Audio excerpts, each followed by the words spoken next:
श्रितजन परिपाला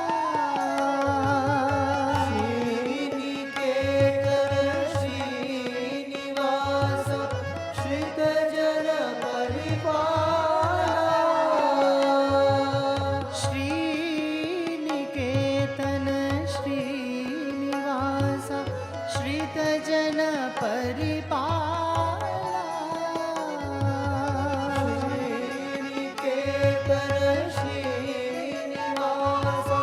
श्रितजन परिपाला परमानंद विग्रह आनंद लोला पंढरीपुरवासा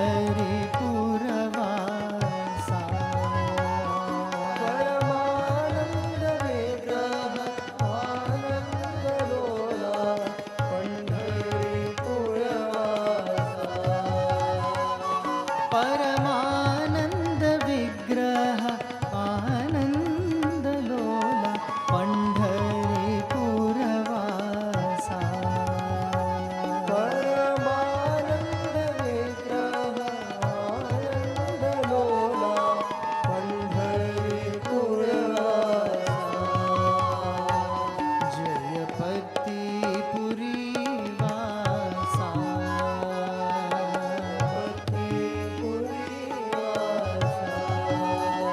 जय विठ्ठल विठ्ठल पाहि जय विठोबार कुमारी जय विठ्ठल विठ्ठल पाहि जय विठोबार कुमारी जय विठ्ठल विठ्ठल पाहि जय विठोबार कुमारी जय विठ्ठल विठ्ठल पाहि जय विठोबार कुमारी जय पंढरीनाथ पांडुरंगा पुंडलिक वरदा जय पंढरीनाथ पांडुरंगा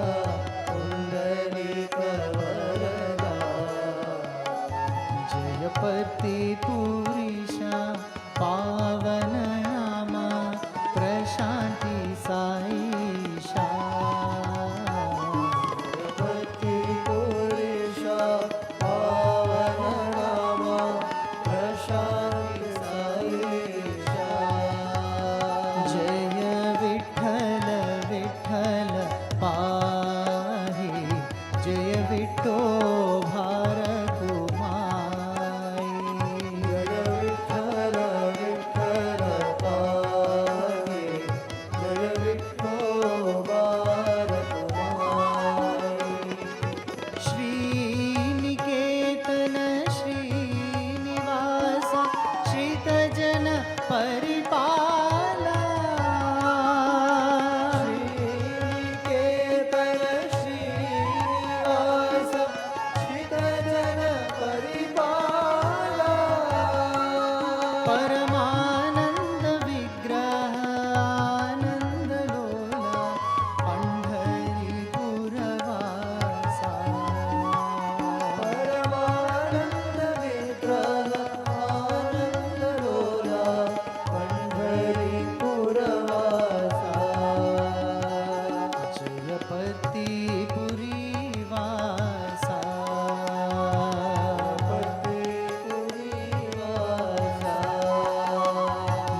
वायुकुमारा वानरवीरा वायुकुमारा वानरवीरा वायुकुमारा वानरवीरा वायुकुमारा वानरवीरा अतिबलवन्ता हनुमन्ता अतिबलवन्ता हनुमन्ता अतिबलवन्ता हनुमन्ता अतिबलवन्ता हनुमन्ता केसरीनन्दना अञ्जनीपुत्रा केसरीनन्दना अञ्जनीपुत्रा केसरीनन्दना अञ्जनीपुत्रा केसरीनन्दना अञ्जनीपुत्रा जय हो पवनकुमारा जय हो पवनकुमारा जय हो पवनकुमारा जय हो पवनकुमारा जय हो पवनकुमारा जय हो पवनकुमारा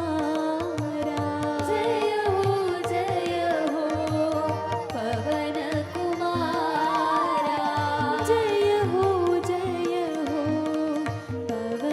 पवनकुमारा जय हो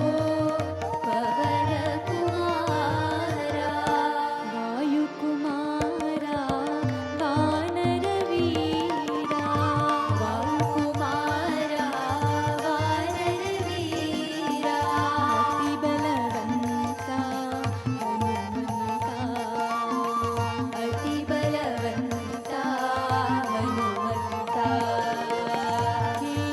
केसरीनन्दना अञ्जनीपुत्रा केसरीनन्दना अञ्जनीपुत्रा जय हो पवनकुमारा जय हो पवनकुमारा जय हो पवनकुमारा जय हो पवनकुमारा जय हो पवनकुमारा जय हो पवनकुमारा जय हो पवनकुमारा जय हो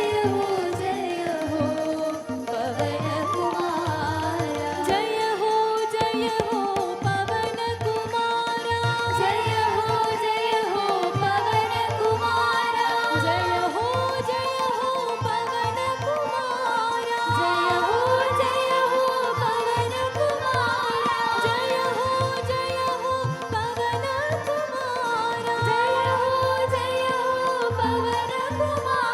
जय हो पवनकुमारा जय हो पवनकुमारा जय हो पवनकुमारा जय हो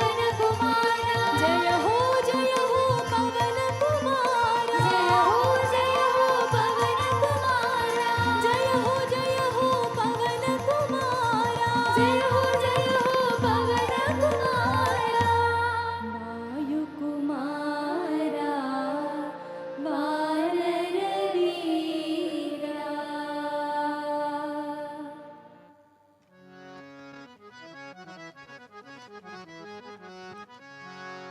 विष्णु सच्चिदानंद वेणु गोपाल बाल विष्णु सच्चिदानंद वेणु गोपाल बाल विष्णु सच्चिदानंद वेणु गोपाल बाल सच्चिदानंद वेणु गोपाल बाल Krishna Ram Govind Hari Hari Krishna Ram Govind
Invoking the blessings of the Almighty, respected elders, distinguished guests, participants from around the world, a very good evening and welcome to day 57 of the One World, One Family World Cultural Festival here at Sathya Grama.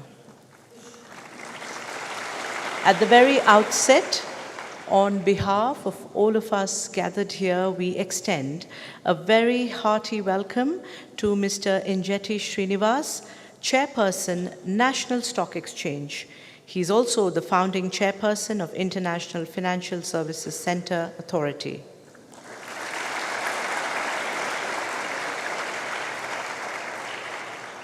We begin the proceedings with a recap of the inauguration of the Sai Swasthya Urgent Care Center this morning, which is located in Chelur village in the Chikbalapur district. These centers offer diagnostic cum consultation services as conceptualized by Sadhguru to prevent diseases by early detection and timely interventions. This center is in collaboration with the Shah Happiness Foundation USA with the support of Sri Manu Shah, Mrs. Rika Shah and Dr. Nitin Shah. Till date, 47 Sai Swasthya Wellness Centers have been established across 13 states of India, including Karnataka, Telangana, Andhra Pradesh, Tamil Nadu, West Bengal, Orissa, Punjab, Manipur, Meghalaya, Assam, Chhattisgarh, Jharkhand and Bihar, and we aim to expand this number to 100 such centers very shortly. Education has always been a cornerstone of our mission. This is because today's children are the future, and therefore it is pertinent for them to be molded with the right kind of education. Under Sadhguru's leadership and over the last decade, the education vertical of our mission spans from school education across 27 campuses in Karnataka, Telangana, and Tamil Nadu, and this also includes the 3 university campuses up to doctoral studies. The inclusion of medical education under this ever-expanding umbrella has become a game changer, opening new doors for passionate students for whom this might be a distant dream. This evening, we will have 2 of our students share with us their journeys and the impact of this education system on their lives. First, we have Vedant S. from Tumkur.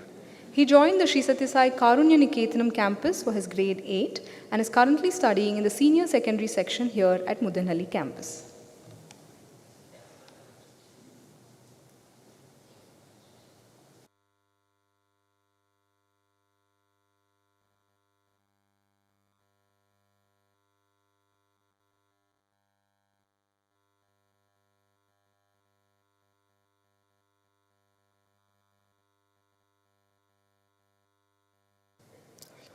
Mukam karoti vachalam, pangam langhayate girim, yat krupa tamaham vande, paramananda madhavam. Offering ourselves at the divine lotus feet of that supreme bliss, whose grace makes the mute eloquent and the lame cross over mountains, who is now with us as our beloved master, Sadhguru Sri Madhusudan Sai. Respected elders, teachers, guests, and devotees from around the globe, and my dear brothers and sisters, good evening and Sai Ram to all. This verse is not mere poetry, because if someone had told me 5 years ago that one day I'm going to speak in front of 5,000 people, I would never have believed it.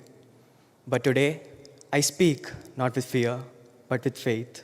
Faith born from the grace of our Guru and the transformative power of Sri Sathya Sai Lokaseva Gurukulam. Born into a humble family of 3, a devoted mother, a loving sister, and myself, life changed drastically after the sudden demise of my father at a tender age. Despite all the struggles and challenges that my mother faced, she ensured good education and care for both of us.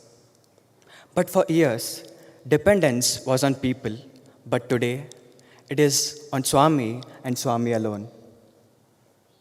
When my mother got to know about this institution, she prayed earnestly to get me admitted.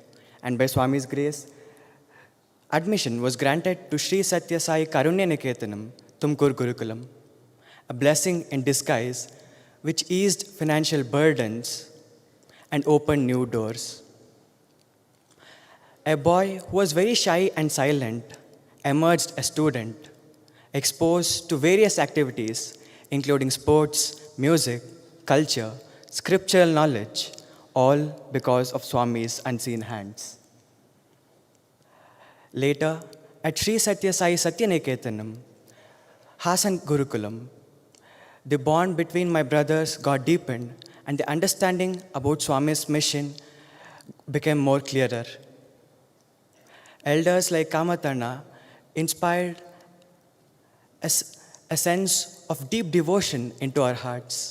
The schedule gifted by Sadhguru became a very way of life, balancing everything from sports to studies, from prayers to paravidya, and from devotion to discipline.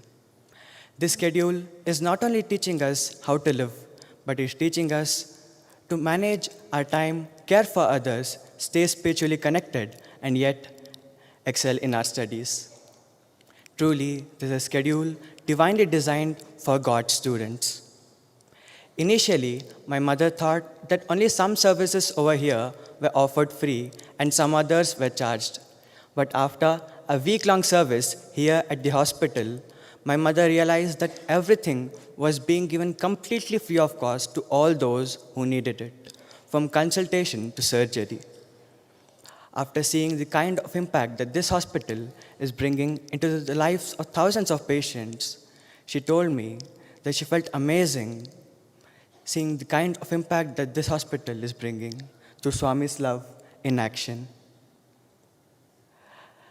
And then moving forward, my journey continued to Sri Sathya Sai Lokaseva Gurukulam here at Muddenahalli for my senior secondary studies. After coming here, my connection with Swami deepened both internally and externally. Dear brothers and sisters, it is a great good fortune to have a spiritual master who is everything to us, our father, our mother, our guru, our guide, our friend, our everything. On my 17th birthday, when I humbly asked Swami, Swami, may I address you as Appa, that is father, Swami, with his infinite compassion, replied, call me whatever you wish, but maintain this relationship for life, lifelong.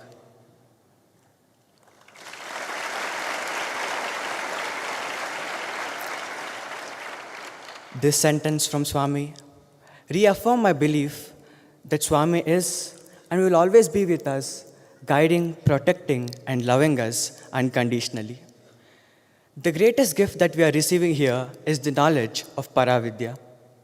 Weekly satsangs help us build our character, and Paravidya Shibiras, where Swami spends all his time teaching us the most profound knowledge of our scriptures, awaken us to a higher purpose.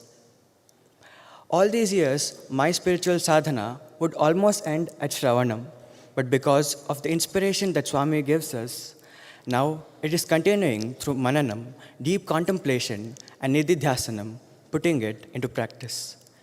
Even the Ashtavakra Gita discourses are having an indelible impression on me. When Swami was speaking about the 5 divine qualities of Kshama, forgiveness, Arjava, straightforwardness, Daya, compassion, Tosha, contentment, and Satyam, truth, I decided to begin by practicing the virtue of forgiveness, because for me, more than forgiving anyone else in this world, I would find it hard to forgive myself for all that I do. But after I started forgiving myself for the silly mistakes that I do, learn from it, and move forward, I'm able to concentrate better on what I'm doing now than to be lamenting over what happened then. This is also teaching me to live in the present than to be lamenting over the past. Swami, here, on behalf of all our brothers and sisters, I want to express a heartfelt gratitude for giving us this unique opportunity to participate in this One World, One Family World Cultural Festival. 100 nations, thousands of people, diverse cultures, different languages, yet all of them convey the same message of love and service, especially The cultural presentation by the Maori tribes of the New Zealand will be ever etched in our hearts, as they also express the same message of love and service in such an elegant and enchanting way that even the youngest of us could understand and connect with the message that they wanted to convey, the message of Vasudhaiva Kutumbakam, one world, one family. Swami, you have shaped our characters in ways beyond our imagination. As I stand here, my heart is filled with gratitude and a growing sense of responsibility for all the opportunities that we have got, and I want to give these opportunities to many more like us by becoming a perfect instrument in your hands. As Rumi reminds us, when we are born with wings, why should we prefer to crawl all through our lives? This moment is offered as an humble prayer to all those who are supporting us, whose love, care, concern, and encouragement have helped us transform our dreams into reality. Swami, thank you for making our journey so beautiful by walking with us hand in hand. Thank you, one and all. Sai Ram.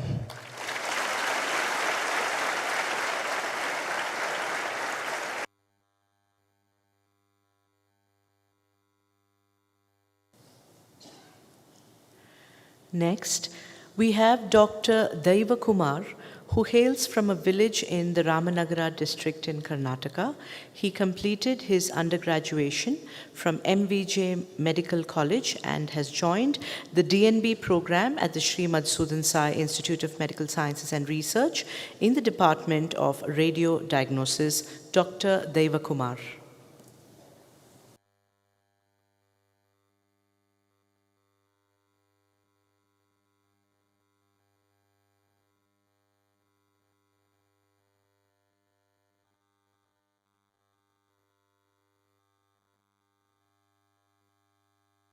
Sai Ram, offering my humble pranams at the divine lotus feet of Swami. ಪಾಠ ಕಲಿಸಿದವರನ್ನು ಗುರುವೆಂದರಯ್ಯ, ಅನ್ಯರಿಗಾಗಿ ಮಿಡಿದವರನ್ನು ನಿಸ್ವಾರ್ಥಿ ಎಂದರಯ್ಯ, ಅನಂತ ಜ್ಞಾನವುಳ್ಳವರನ್ನು ಸುಜ್ಞಾನಿ ಎಂದರಯ್ಯ, ಸನ್ಮಾರ್ಗ ತೋರಿ ನಡೆಸಿದವರನ್ನು ಮಾರ್ಗದರ್ಶಿ ಎಂದರಯ್ಯ, ಅನ್ನ ಆರೋಗ್ಯ ನೀಡಿದವರನ್ನು ದೇವರೆಂದರಯ್ಯ, ಈ ಎಲ್ಲ ಗುಣವಿರುವ ನಿಮ್ಮನ್ನು ಏನೆನ್ನಲಯ್ಯ, ನನಗಿನ್ನೂ ಪದವೇ ಸಿಗುತ್ತಿಲ್ಲವಯ್ಯ.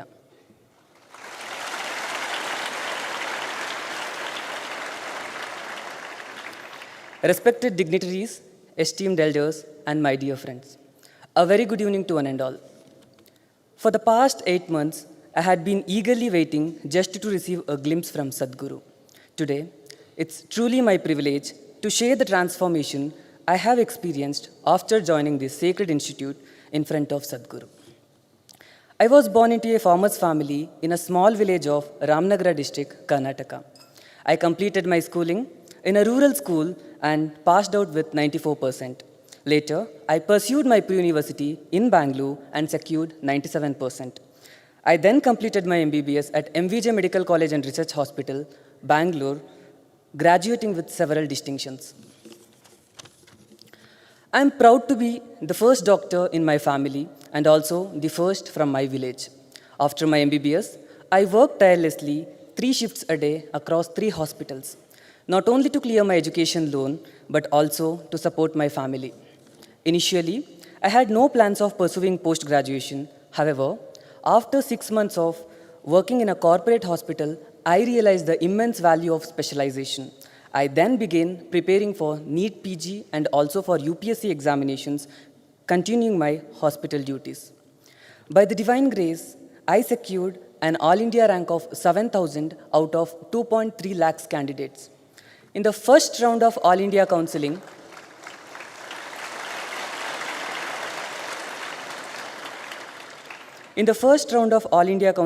I was allotted DMRD in radiology at this very institute.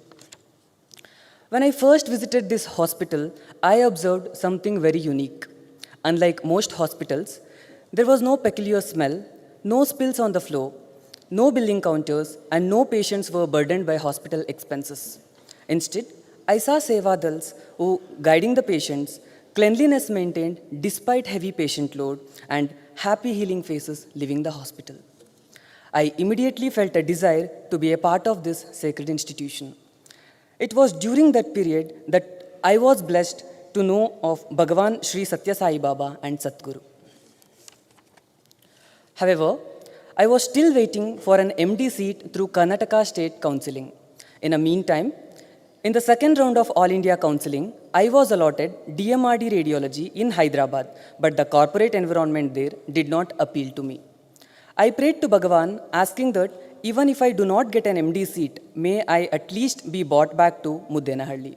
Miraculously, by Swami's grace, in the third round of All India Counseling, I regained my original seat here. At the same time, I also received a government MD radiology seat in Davangere, Karnataka too. I was confused, and on my senior's advice, I joined a government MD radiology seat at Davangere, pledging all my family's jewelries and taking an education loan of 9 lakhs per annum. But within a week, I realized there were no proper equipments, patient load was very low, and financial pressure on my family was overwhelming. I was depressed and once again prayed to Bhagavan. The very next day, in an unexpected turn, around 150 students, including myself, were instructed by the government of Karnataka to forfeit those seats because of dual allotment of seats and to rejoin All India Round 3 Counseling allotted seats. This divine intervention brought me back to Muddenahalli once again.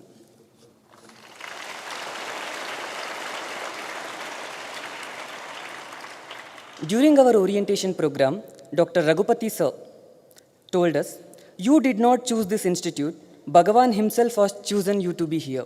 At that moment, I found my answer and realized why Swami had brought me here. Since then, my journey in this sacred campus has been filled not only with academic learning, but also deep inner transformation.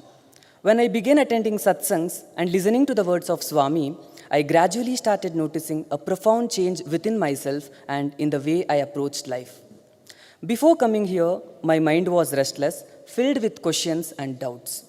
Over the past 8 months in this institute, I have experienced a profound inner transformation.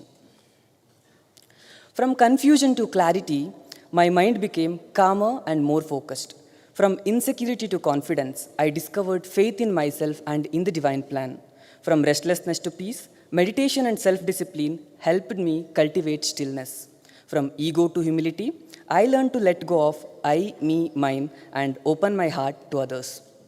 I realized that transformation begins inside and radiates outside. Along with inner changes, my outer behavior began to reflect my inner growth. I became more compassionate in dealing with people. I learned patience and tolerance instead of reacting impulsively.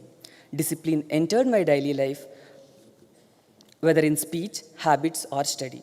I developed a spirit of service or seva, finding joy in helping without expecting anything from others. My relationship improved because I started seeing the divine in others. Today, I can humbly say that I am not the same person who first walked into this institute. My heart has expanded, my vision has broadened, and my life has found a deeper purpose. This institute has not only given me knowledge, but has reshaped my way of living. Before beginning my work in the department, especially while looking at scans, I silently offer a prayer to Swami. I remind myself that it is not I who is diagnosing, but He. It is not I who is reporting, but He who is guiding through me. This surrender gives me both humility and confidence, allowing me to see myself as an instrument of His service. One such experience I must share. 2 months ago, while working in a CT MRI console, I was deeply worried about my future. Suddenly, a gentleman who came for an MRI asked my name and said, "I have seen you regularly attending satsangs. I know you are worried about something, but don't worry, Bhagavan will take care of you." Surprisingly, that very evening, I received the news that I had secured rank 65 in UPSC CMS and rank 44 in IRHS and was appointed as ADMO Medical Officer in the Indian Railways Department. Moreover, by Swami's grace, I was granted an extension by UPSC to complete my post-graduation. Experiences like this reaffirm that this is indeed a tapobhumi, as Swami always says, whatever is prayed for selflessly here surely manifests. In my department too, I am blessed with the best. Swami has provided us with the latest advanced equipments, a pleasant working environment, and approachable, down-to-earth faculty members under the guidance of our beloved HOD. In our institute, we are equipped with state-of-the-art imaging facilities. We have advanced eye-and ultrasound machines through which we perform approximately 100 scans per day. Among this, approximately 20 to 25 are pregnancy-related scans, each valued at around 1,500 to 2,000 rupees. We have a United Imaging 80-slice CT scanner with which we perform approximately 25 to 30 scans every day. Each of these scans typically cost around 8 to 10,000 rupees. Additionally, we are privileged to have Siemens Magneton Solar 1.5 Tesla MRI machine, which is a recent advanced machine through which we conduct nearly 10 to 12 scans each day, each valued at approximately 15 to 20,000 rupees. What makes this truly remarkable is that all of these services are provided to the patients entirely free of cost, ensuring that advanced diagnostic care is accessible to everyone without financial burden. Few examples I would like to share. We had a 17-year-old male patient, the only child of his family, who presented with complaints of abdominal pain. He was first referred for an ultrasound scan where we radiologically detected a suspicious mass in the region of pancreas at an early stage. A subsequent CT scan confirmed the diagnosis of pancreatic cancer. The patient underwent surgery in our hospital, and today, by Swami's grace, he is doing well. This timely detection not only gave him new lease of life, but also restored hope and strength to his entire family. Another memorable case was that of a pregnant woman in her 9th month who had conceived after 6 long years of marriage. She was referred to our department with a complaint of decreased fetal movements. On ultrasound, we detected severe oligohydramnios, a significant reduction of fluid surrounding the baby in the womb, and also noted that the baby was in distress. This timely radiological detection enabled our obstetricians to act without delay and perform an emergency cesarean section. By Swami's grace, the baby was safely delivered. This was not just saving of a child, but also the fulfillment of mother's long-cherished dream and the preservation of the happiness of the entire family. There are also moments in our work that bring a deep personal satisfaction beyond words. One such experience is when pregnant mothers come for their early pregnancy scans, the joy on their face when they hear the very first heartbeat of their baby is truly priceless. For me, that single moment is enough to forget any stress or challenges of the day. It reminds me why this work is not just a profession, but a true service to life itself. Words are truly insufficient to express my gratitude, Swami, but from the depth of my heart, I thank you for blessing me and for allowing my parents to sleep peacefully without any burden of fees, food, or accommodation. Once again, I offer my deepest gratitude to Swami Sai Ram.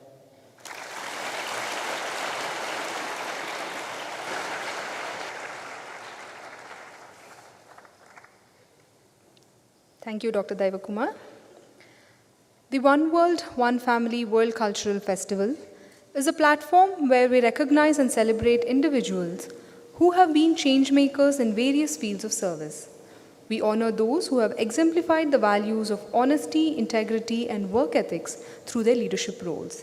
And today, it is our privilege to present the One World, One Family Global Leadership Award to Mr. Injeti Srinivas. Mr. Srinivas belongs to the 1983 batch of the Indian Administrative Service. He retired from the government in May 2020 after serving 37 years in various leadership positions. Soon after his retirement, the government appointed him as the founding chairperson of the International Financial Services Centres Authority, India's sole unified regulator for international financial services, a post he held until July 2023. Under his visionary leadership, the IFSCA established GIFT City as a world-class global finance center, pioneered innovative regulation for banking, funds, fintech, international exchanges, bullion, aircraft, ship leasing, and sustainable finance, and positioned India as a gateway for global capital flows. In September 2025, Mr. Srinivas was welcomed as a chairperson of the governing board of the National Stock Exchange of India, one of Asia's largest stock exchanges, marking a strategic step to strengthen corporate governance and regulatory oversight. He is celebrated for building new age institutions, driving systemic reforms, and advancing India's ambition as a transparent and globally engaged economy. May we now request Mr. Srinivas to please accept the award from Sadhguru.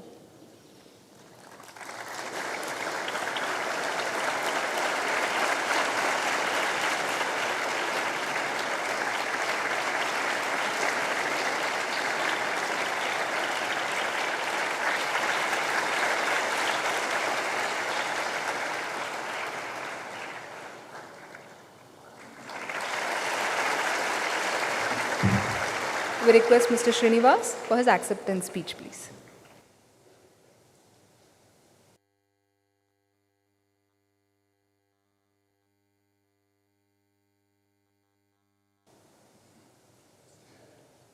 Guru, brothers and sisters, and dear students,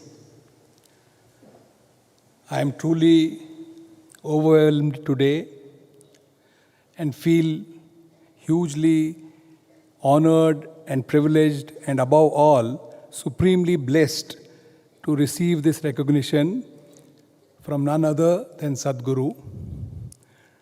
And on the auspicious occasion of the 100th birth anniversary celebrations of Bhagwan Sri Sathya Sai Baba.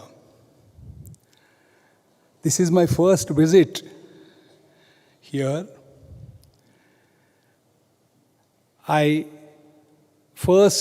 had the fortune of having the darshan of Bhagwan Sri Sathya Sai Baba at the age of 11 years as a young boy, and had the good fortune of having his continuous blessings until he left his mortal body.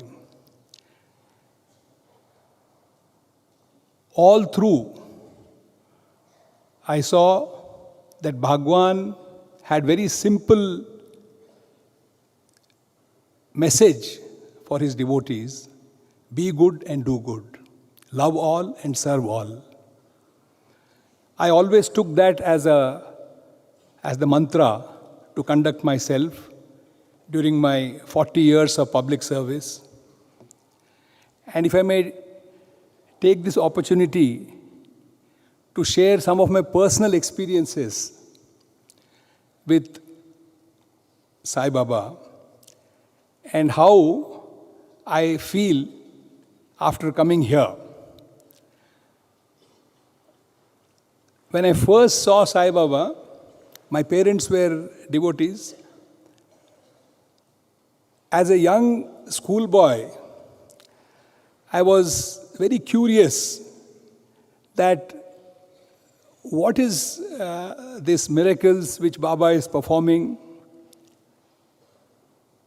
and how is he performing these miracles? There's a reason for which I am sharing this with all of you.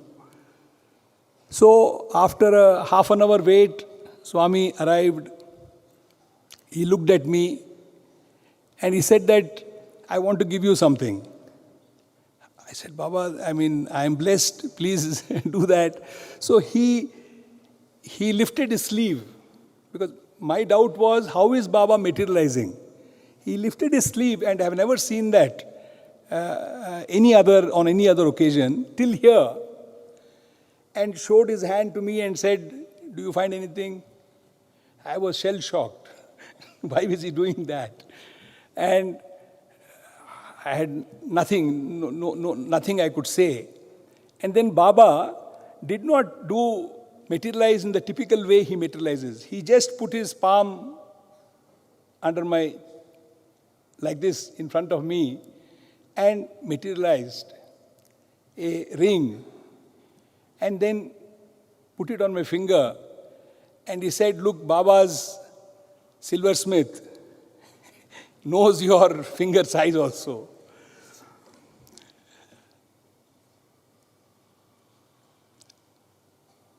The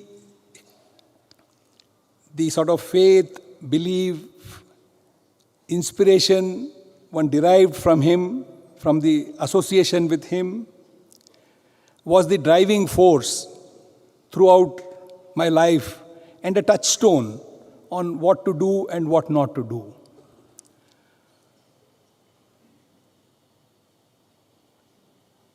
At a personal level, that connection has always remained with me even after Baba has left his physical body. But today I feel greatly reassured that actually Baba's work is still continuing. It's only that it has taken a different form and it is being done in a different way.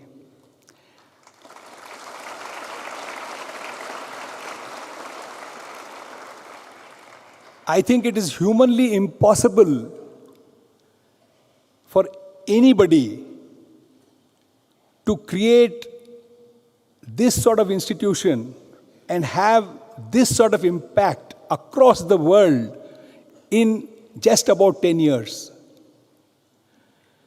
So it is self-evident that without divine will and the supreme sanction, all this sort of work can never be done.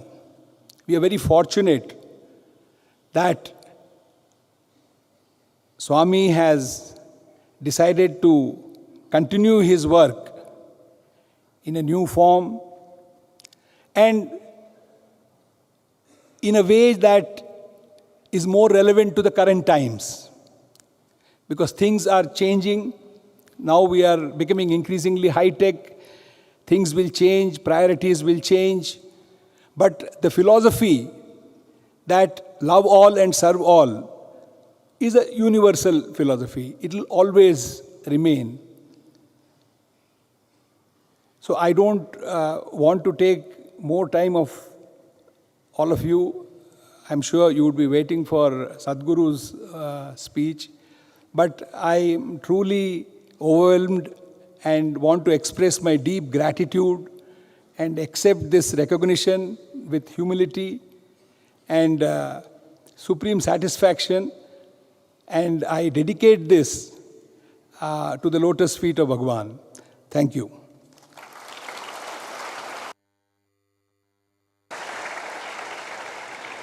Thank you, Mr. Srinivas, for your presence here and for graciously accepting the award. This evening, we are delighted to present the CSR Circle of Honor to two of our corporate partners for their support in the verticals of education and nutrition. First, we have Grant Thornton Indus.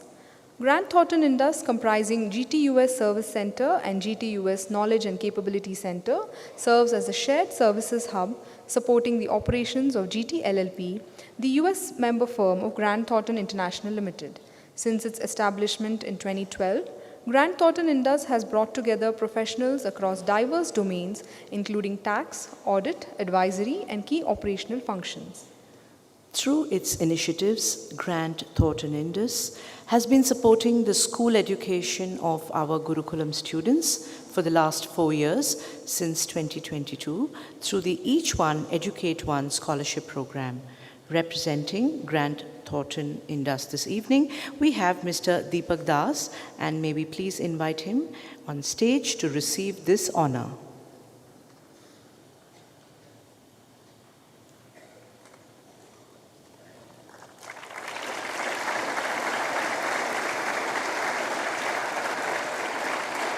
Mr. Deepak Das is the director at Grant Thornton Indus, leading the knowledge management team.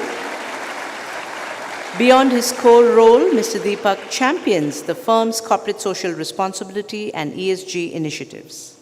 We invite Mr. Deepak Das to share a few words, please.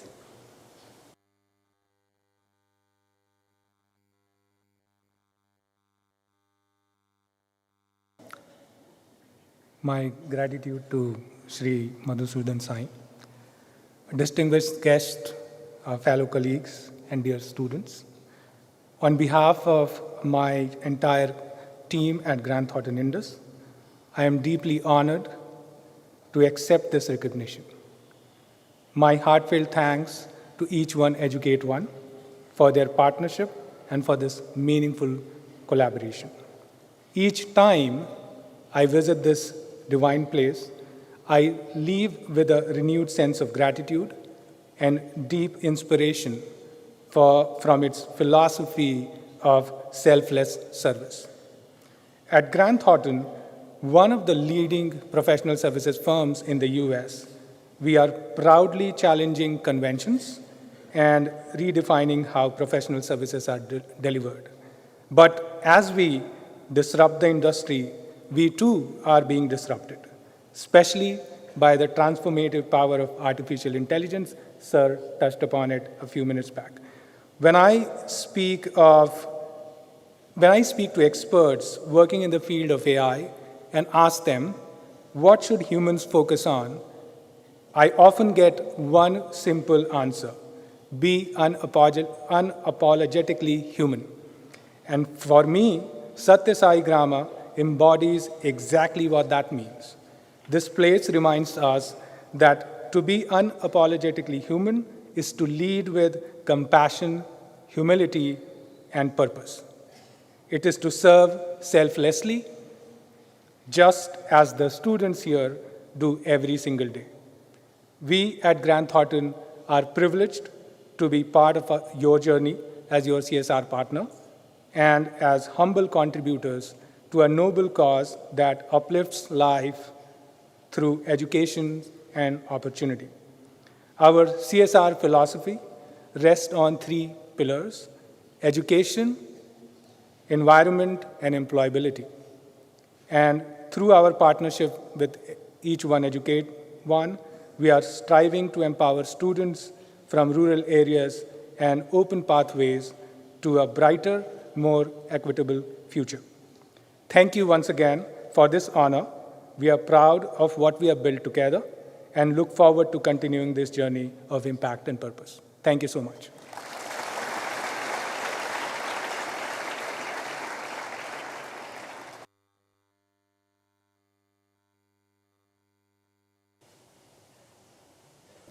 We are delighted to present the second CSR Circle of Honor to Oracle.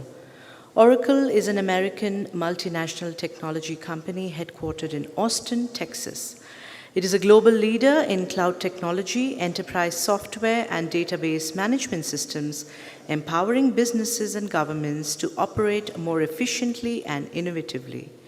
With a strong focus on innovation, sustainability, and social impact, Oracle integrates responsibility into its business practices worldwide. Through initiatives such as the Oracle Employee Volunteering and the Employee Giving Program, the company actively encourages its workforce to contribute to community welfare, education, and environmental causes. The long-standing partnership with Oracle started in the year 2015. Employees engaged with over 55 Annapurna centers and campuses, contributing their time and effort towards child nutrition and community welfare. From 2009 onwards, Oracle further strengthened its commitment to social responsibility and community service through its employee giving program. During the COVID-19 pandemic, Oracle extended its support by providing immunity kits to safeguard the health and well-being of beneficiaries and frontline volunteers.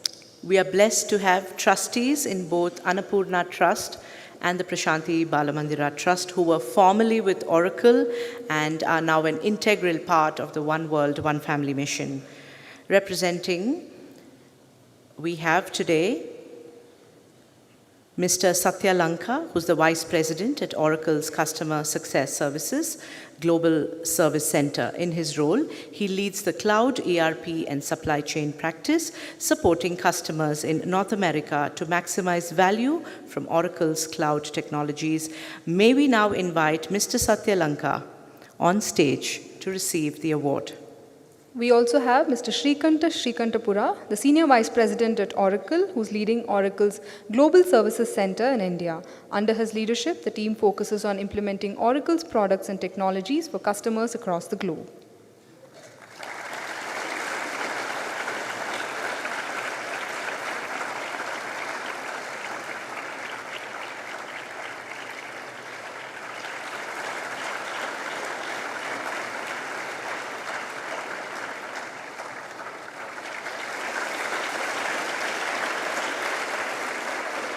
we request Mr. Sathya to share a few words with all of us, please.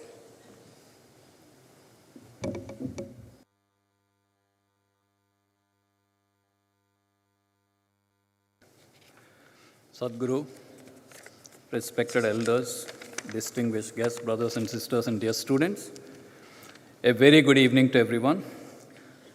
I'm deeply honored to stand before you today to receive this felicitation on behalf of the Oracle volunteering team. On behalf of every Oracle volunteer who contributed to this cause, thank you for the recognition. To be recognized by Sri Sathya Sai Annapurna Trust, an organization that embodies compassion and service, is both humbling and inspiring. At Oracle, we believe that technology can transform lives, but we also believe that humanity transforms communities. Our volunteering efforts with Annapurna Trust have been a living example of this belief. Feeding a hungry child is one of the simplest yet most profound ways of showing love. It goes beyond nutrition. It nurtures dignity, hope, and the ability to dream. The Trust work reminded us that service is not about grand gestures, but about consistent compassion. Served one meal, one smile, and one child at a time. What began as a small initiative to support the Trust's noble cause, providing nutritious breakfasts to children across India, soon became a collective mission, one that united hundreds of Oracle employees with a shared purpose: to ensure no child starts the day hungry. Each rupee raised, each hour volunteered, and each awareness campaign conducted came from a place of deep gratitude and responsibility. We realized that feeding a child is not just an act of charity, it's an investment in the nation's future. And partnering with the Annapurna Trust gave us a way to make the difference with humility, integrity, and joy. The journey with Annapurna Trust has also taught us invaluable lessons. We have learned that sustainable change comes from collaboration. We have learned that even in a fast-paced corporate world, there's immense room for compassion. And most importantly, we have learned that service connects us beyond titles, roles, and boundaries, as human beings striving to create a better tomorrow. This recognition belongs to every Oracle volunteer who chose to care, to act, and to serve. It belongs equally to the selfless volunteers of the Annapurna Trust, who inspire us every day through their tireless commitment of love all, serve all. Our deepest gratitude, Sadhguru, for the divine, humane, and truly inspiring work you are leading. Thank you, Kusum, for introducing us to Annapurna Trust. Thank you, Ashish, for guiding us along the journey. You have been the perfect bridge between Annapurna Trust and Oracle, having worked at Oracle earlier. Thank you, Anand, Chetna, Sai Prasad, Sushant, and many others for your partnership and collaboration. Thank you, Oracle colleagues as well, some of who are here. As we accept this honor, we renew our promise to continue supporting your mission, to reach more schools, more children, and more communities. Together, may we keep spreading nourishment, not just for the body, but for the heart and soul. On behalf of entire Oracle volunteering team, thank you once again for this recognition, and thank you for giving us the opportunity to be a part of your divine journey of service. Sai Ram.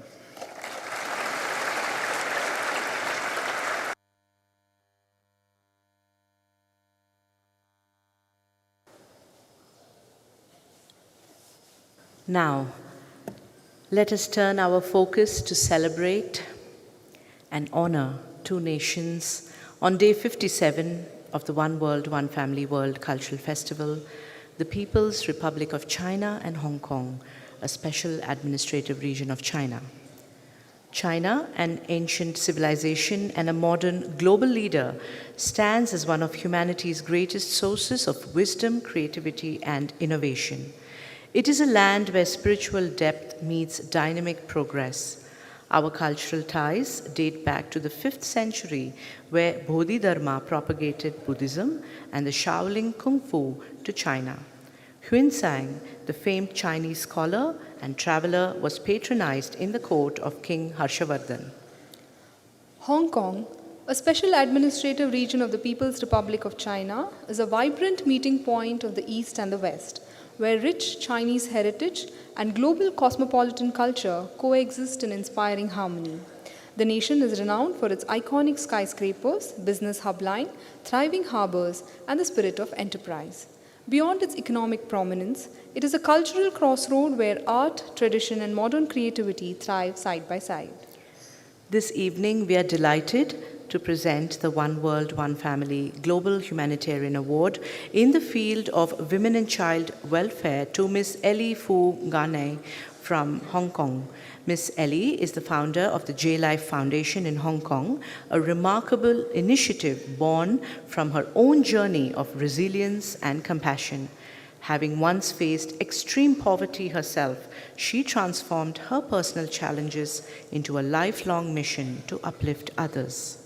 Since 2012, the J-Life Foundation has operated 3 centers in Sham Shui Po and Cheng Sawan. It has been providing food assistance to hundreds of families and elderly individuals, mentorship for children, and skills training for communities. Through partnerships with organizations like Maxims and City Super, she ensures that surplus food reaches those who need it the most. Her vision extends beyond Hong Kong, aiming to bring education and nourishment to disadvantaged children in Africa, Myanmar, the Philippines, and Bangladesh. For her dedication, she was nominated for the Spirit of Hong Kong Awards in the Community Contribution category. She believes and says, "Even poor people can have a great life. They just need a little help at the beginning, just like I did." May we now invite Miss Ellie Funanai to receive the award, followed by her acceptance speech.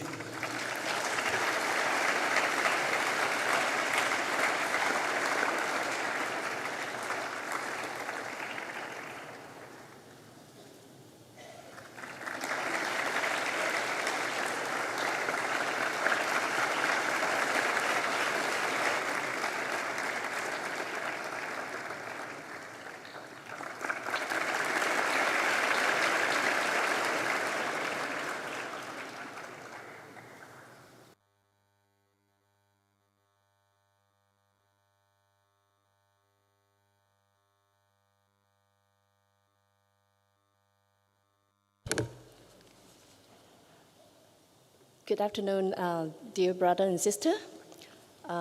Thank you from the bottom of my heart for this incredible honor. I'm truly grateful to Sadhguru Sai, thank you, and the One World, One Family team for this award, and for your vision of bringing people together. Show me just a little bit introduce my life story. I lived in orphan house about 10 years. So when I'm 3 years old, I meet one kind lady. She showed me, I just picked up the milk box in a rubber spoon, and she just very suddenly and then told me, asked me one question: why you eat the dirty food in the rubber spoon? And I just answered her for one, just very easy to talk to them, I'm hungry. I'm so hungry. And she is crying and hold me and say that you cannot eat the dirty food in rubber spoon. So after 1 week, I moved in an orphan house about 10 years. When I growing up, I feel she is a very kind lady. She changed my life. And she let me like, I see all the girls sitting here. So I just very thank you, Sadhguru Sai. It gives the girls of different futures, so like me. So the idea of One World, One Family share the same spirit of me and J-Life Foundation. So I set up J-Life Foundation in 2013. It's about seeing everyone as part of the same community, no matter what they come from, in Hong Kong, Samsonville, or India. We work to help together, family providing food, education, and job training. We encourage them to support each other, creating a strong community where everyone can stand on their own feet. So let's keep working together, share ideas and resources to help those who need it most. Thank you again for this recognition, inspiring us to keep going and build up a world that feels like one big family. Talk to your neighbor, share your love to the others. Thank you.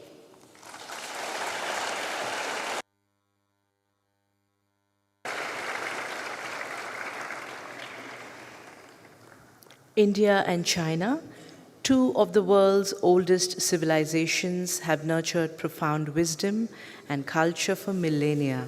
Buddhism, born in India, found a spiritual home in China, strengthening our cultural bond. We will now have two representatives from these nations who will share with us more details and insights on the geography, philosophy, and lifestyles. May we first invite Mr. Mukesh Dayaram, who will share with us the rich culture and heritage of Hong Kong. He's a distinguished entrepreneur and cultural enthusiast. Fluent in 9 languages, he has cultivated a lifelong passion for communication, culture, and global connections. For the past 44 years, Mr. Dayaram has successfully managed his export company, demonstrating remarkable entrepreneurial vision and expertise in international trade. Beyond commerce, he is deeply committed to promoting cultural appreciation and global awareness. Mr. Mukesh Dayaram, please.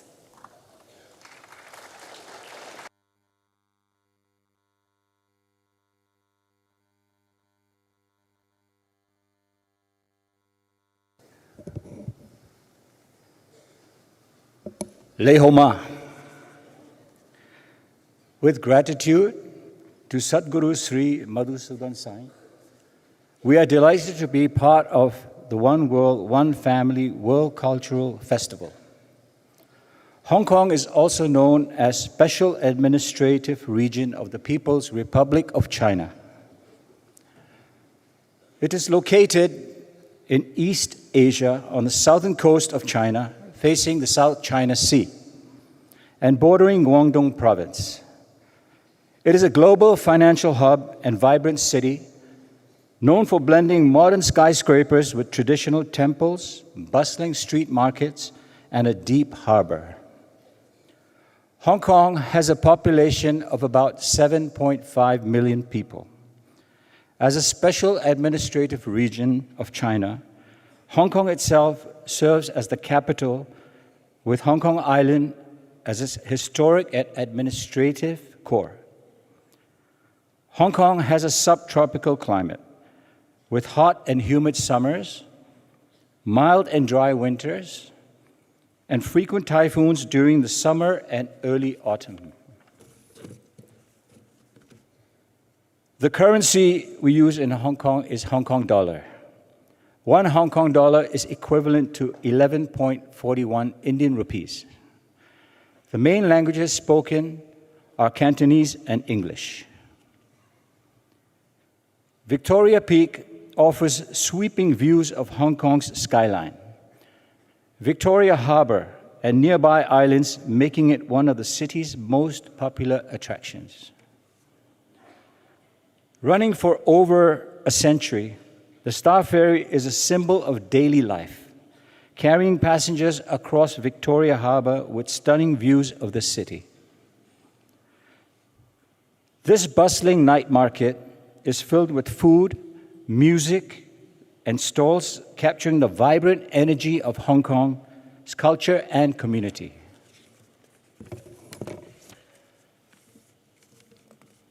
Our philosophy is not just an idea, but a way of life, shaped by Confucian values of family and respect. Taoist adaptability, Buddhist mindfulness, and also Western liberal influences from its colonial past. Together, this blend has created a pragmatic and resilient society, one that honors tradition, embraces modernity, and carries forward the Hong Kong spirit of perseverance and resourcefulness. On Lantau, the Big Buddha and the Poland Monastery stand as spiritual icons, drawing visitors for peace and reflection. This is Hong Kong Disneyland, a magical place where fairy tales come to life. It's one of Asia's most popular attractions, bringing joys to family and visitors from all around the world. Hong Kong is called the world capital of food with many flavors. People enjoy traditional Chinese dishes and modern fusion cuisine. Dim sum is a signature culinary tradition enjoyed in tea houses with a wide variety of small dishes. Hong Kong clothing reflects upon Chinese heritage and modern fusion. Women often wear the cheongsam or qipao, an elegant high-collared dress symbolizing grace, while men wear tang suits or cheongsams representing tradition and dignity. Hong Kong is known for calligraphy and modern art galleries. It is also famous for Cantonese opera, cantopop music, lion dances, and ballet. Cheung Chau Bun Festival is one of Hong Kong's most unique traditions, where participants climb a tower covered with buns to bring good luck and celebrate local culture. Vivian Kong Manway is Hong Kong's top female fencer. She competed in both the Rio 2016 and Tokyo 2020 Olympics and made history in 2019 as the first fencer from Hong Kong to be ranked #1 in the world. Jackie Chan is a world-famous actor and humanitarian, celebrated for daring stunts, humor, and lifelong dedication to helping others. Hong Kong's education system is strong and competitive, yet issues of access and equity continue to be discussed. Public hospitals provide most services, but affordability, rising demand, and the need for preventive care remain a challenge. With an aging society and increasing caregiver burden, mental health, mobility, and the quality of elderly support are becoming more important concerns. Key areas needing attention and reform are education gaps, especially for low-income families and migrant communities. High healthcare costs and limited outpatient insurance coverage challenge accessibility.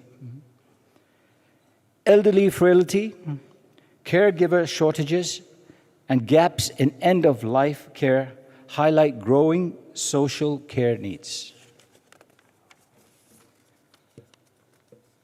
Organizations such as Hands On Hong Kong, the Hong Kong Adventist Hospital Foundation, and the Hong Kong Red Cross provide vital support through food aid, medical assistance, and relief initiatives. Along them, numerous NGOs and volunteer groups work to reduce poverty and care for the elderly, support refugees, and expand opportunities in youth education. Feed Hong Kong began in 2020 to tackle hunger in Hong Kong. Volunteers cook 3,500 vegetarian meals each month and deliver them to the homeless and elderly.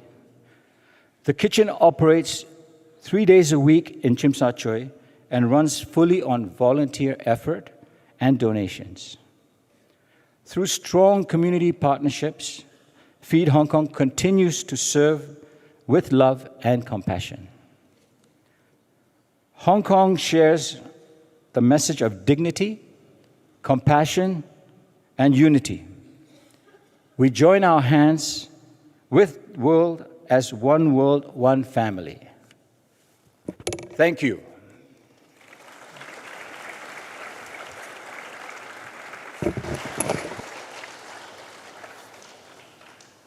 Thank you, Mr. Dayaram.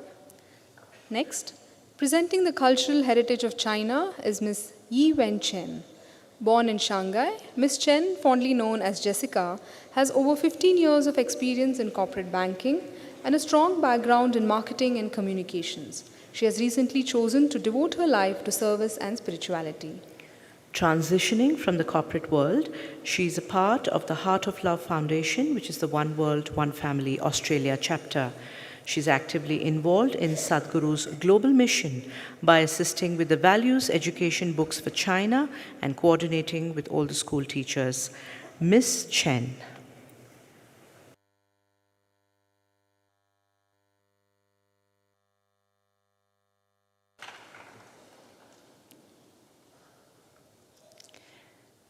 Ni hao. With deep gratitude, we thank Sadhguru Sri Madhusudan Sai for guiding us with love and unity. It is a blessing to share the People's Republic of China's story at the One World, One Family World Cultural Festival, where peace, culture, and compassion unite us all. The People's Republic of China is a vast country in East Asia. Covering nearly 9.6 million square kilometres, it is the third largest nation by land area. Population is about 1.41 billion, the largest in the world. The Han people make up most of the population. However, there are 55 ethnic minority groups that bring richness and diversity. The capital city is Beijing, rich in history and modern life. Climate ranges from tropical in the south to subarctic in the north, with monsoon rains in many regions.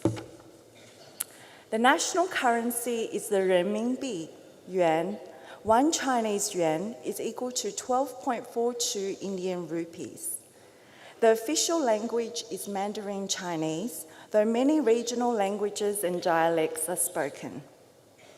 The Great Wall winds across mountains and valleys, a monument to resilience and unity that has guarded the nation for centuries. The Terracotta Army in Xi'an, China, contains thousands of life-size clay soldiers built over 2,000 years ago to guard the tomb of China's first emperor, each with unique faces and details. These ancient caves are filled with beautiful Buddhist art and statues, showing how China's culture met the world along the Silk Road. The giant panda is China's national treasure, loved around the world for its gentle nature and playful charm. Guilin mountains and rivers are famous for their breathtaking beauty. People say it's like stepping into a painting. These rice terraces curve gracefully along the hills, showing the wisdom and hard work of Chinese farmers. Suzhou's peaceful canals and gardens are often called the Venice of the East, known for their quiet beauty and charm. China's spiritual legacy draws from Confucianism, ethics and family, Taoism, balance and nature, and Buddhism, compassion and peace. These philosophies teach harmony, respect, and mindfulness in daily life. Cuisine in China is a balance of taste, health, and harmony.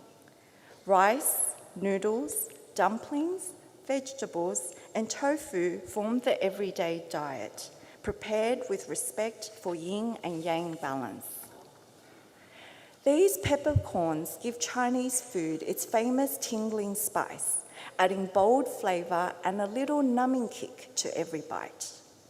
Tea and dim sums are a classic Chinese tradition, light, delicate snacks shared with friends over a warm pot of tea. The elegant hanfu with flowing sleeves reflect ancient dynasties.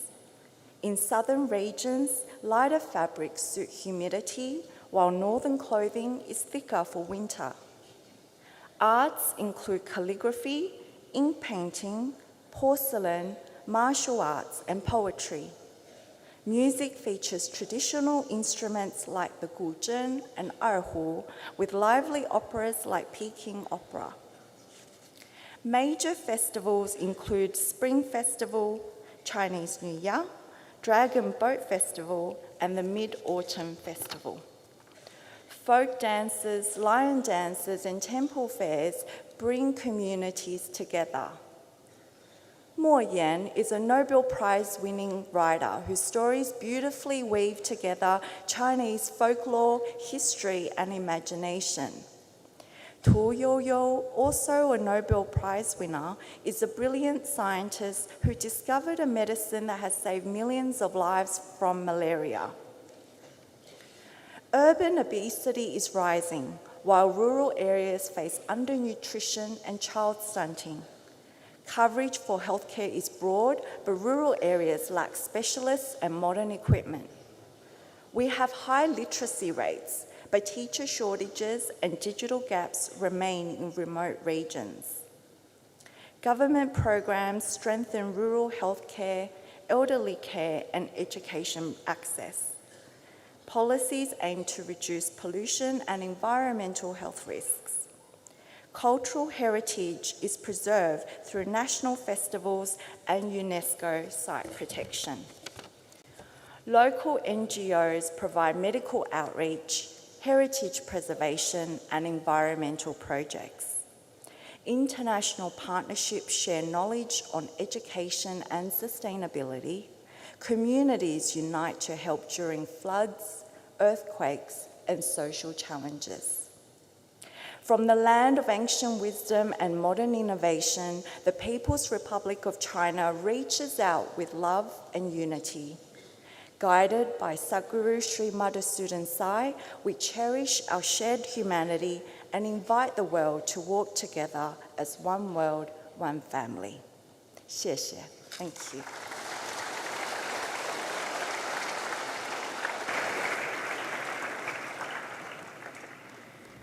This evening, we have Mr. Vishal Daswani from Hong Kong to share with us his story of transformation.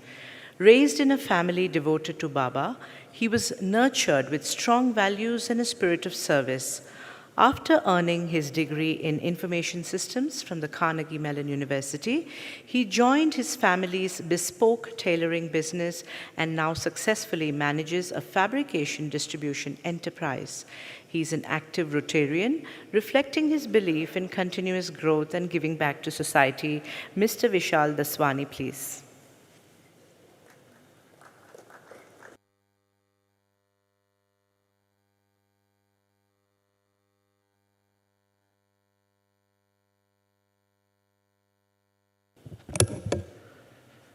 Namaskaram, beloved Sadhguru, brothers and sisters of the One World, One Family. I stand before you with a heart full of gratitude as I reflect on the profound transformation I've experienced over the past few years, deeply shaped by the radiant energy and teachings of the One World, One Family mission. You know, living in Hong Kong, a city pulsating with hustle, bustle, and the allure of pomp, it's easy to be swept away by the relentless pursuit of material success. Yet Sadhguru and the One World, One Family community have been my anchor, steering me away from this fleeting glamour towards a life rooted in compassion and purpose. The energy of the One World, One Family community is truly uplifting. Their vibrant love and unity make me feel part of something far greater than the fleeting pursuits of everyday life. I am deeply inspired by those I've met through One World, One Family, individuals who, despite achieving great success and having access to every worldly desire, choose to dedicate themselves to a mission of compassion. Their radiant joy in serving others has revealed the emptiness of the material ambitions we're often conditioned to chase. Immersed in the selfless vibrations and inspiring stories of sacrifice within the One World, One Family, I find my values realigning towards a life of deeper purpose, connection, and service. You know, as an open-minded, contemporary, and occasionally rebellious thinker, I instantly connected with Sadhguru's pragmatic approach to spirituality. He expresses complex ideas in a simple, relatable way that feels relevant to our modern times. When teachings are easy to grasp, practical to apply, and resonate deeply, they become a powerful first step into a transformative journey. He's also especially skilled at captivating those like me with severe attention deficit disorders through his wonderful sense of humor.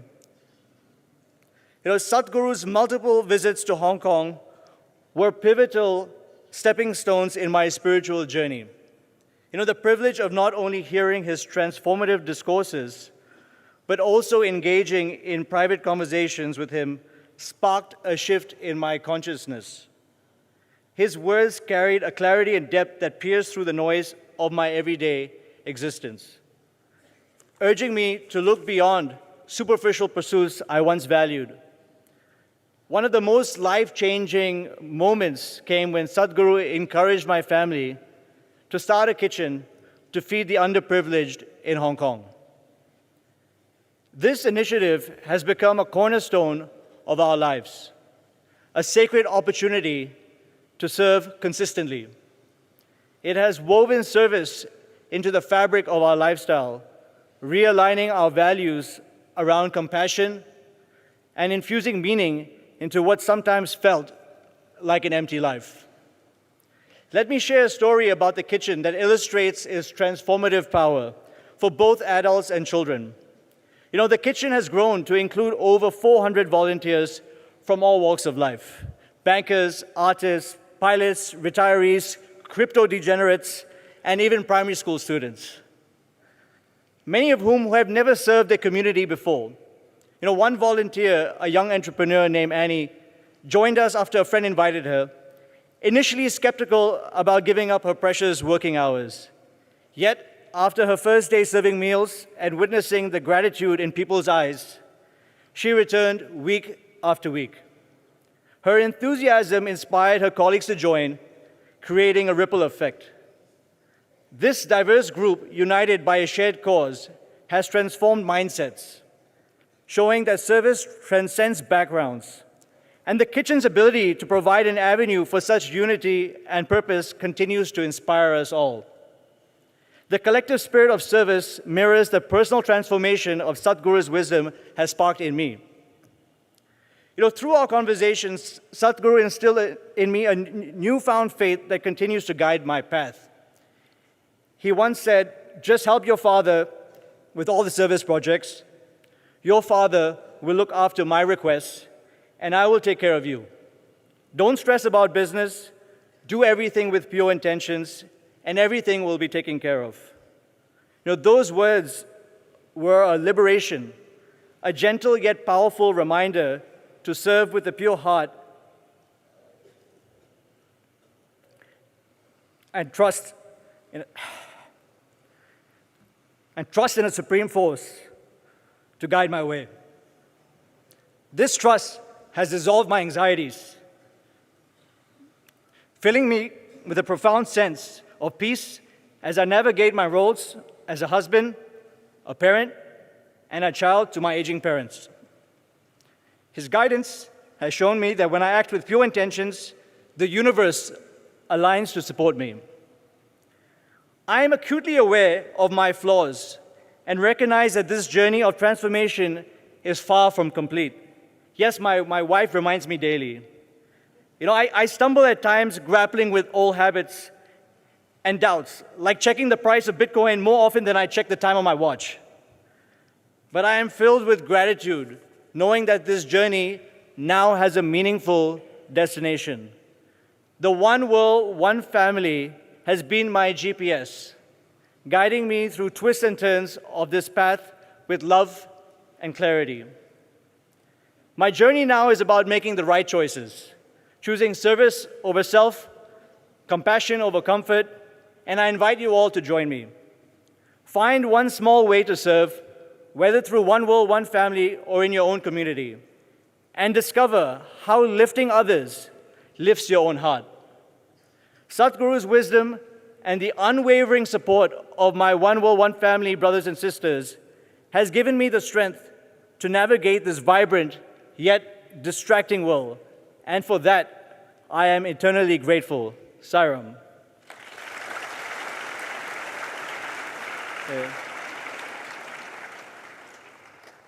Now, on behalf of the Hong Kong family, I would like to present Sadhguru with this Rui, a symbol of good luck and protection, renowned for helping its owner discover a clear path to fulfill their destiny.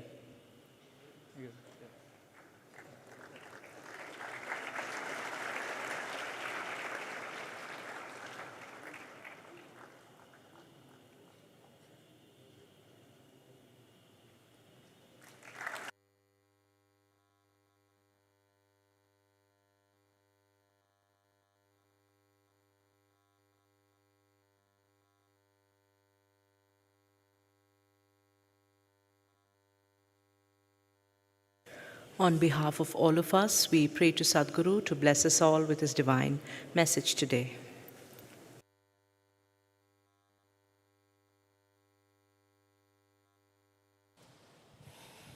No, please sit. Good that Vishal stopped speaking after this. Otherwise, he would have replaced me in the hall today.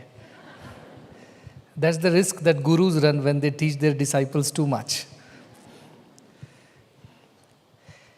Today, on this special day, when we are celebrating the People's Republic of China and Hong Kong, and as I hear the grapevine say that the elephant and the dragon have learned to dance together recently, I think it just is so appropriate a time to celebrate these wonderful ties between India and China, and of course Hong Kong. And I welcome all the delegates, the devotees, all the participants from China and Hong Kong who are here. And we would also be witnessing some wonderful presentations a while later. And thanks for that Chinese fried rice this afternoon.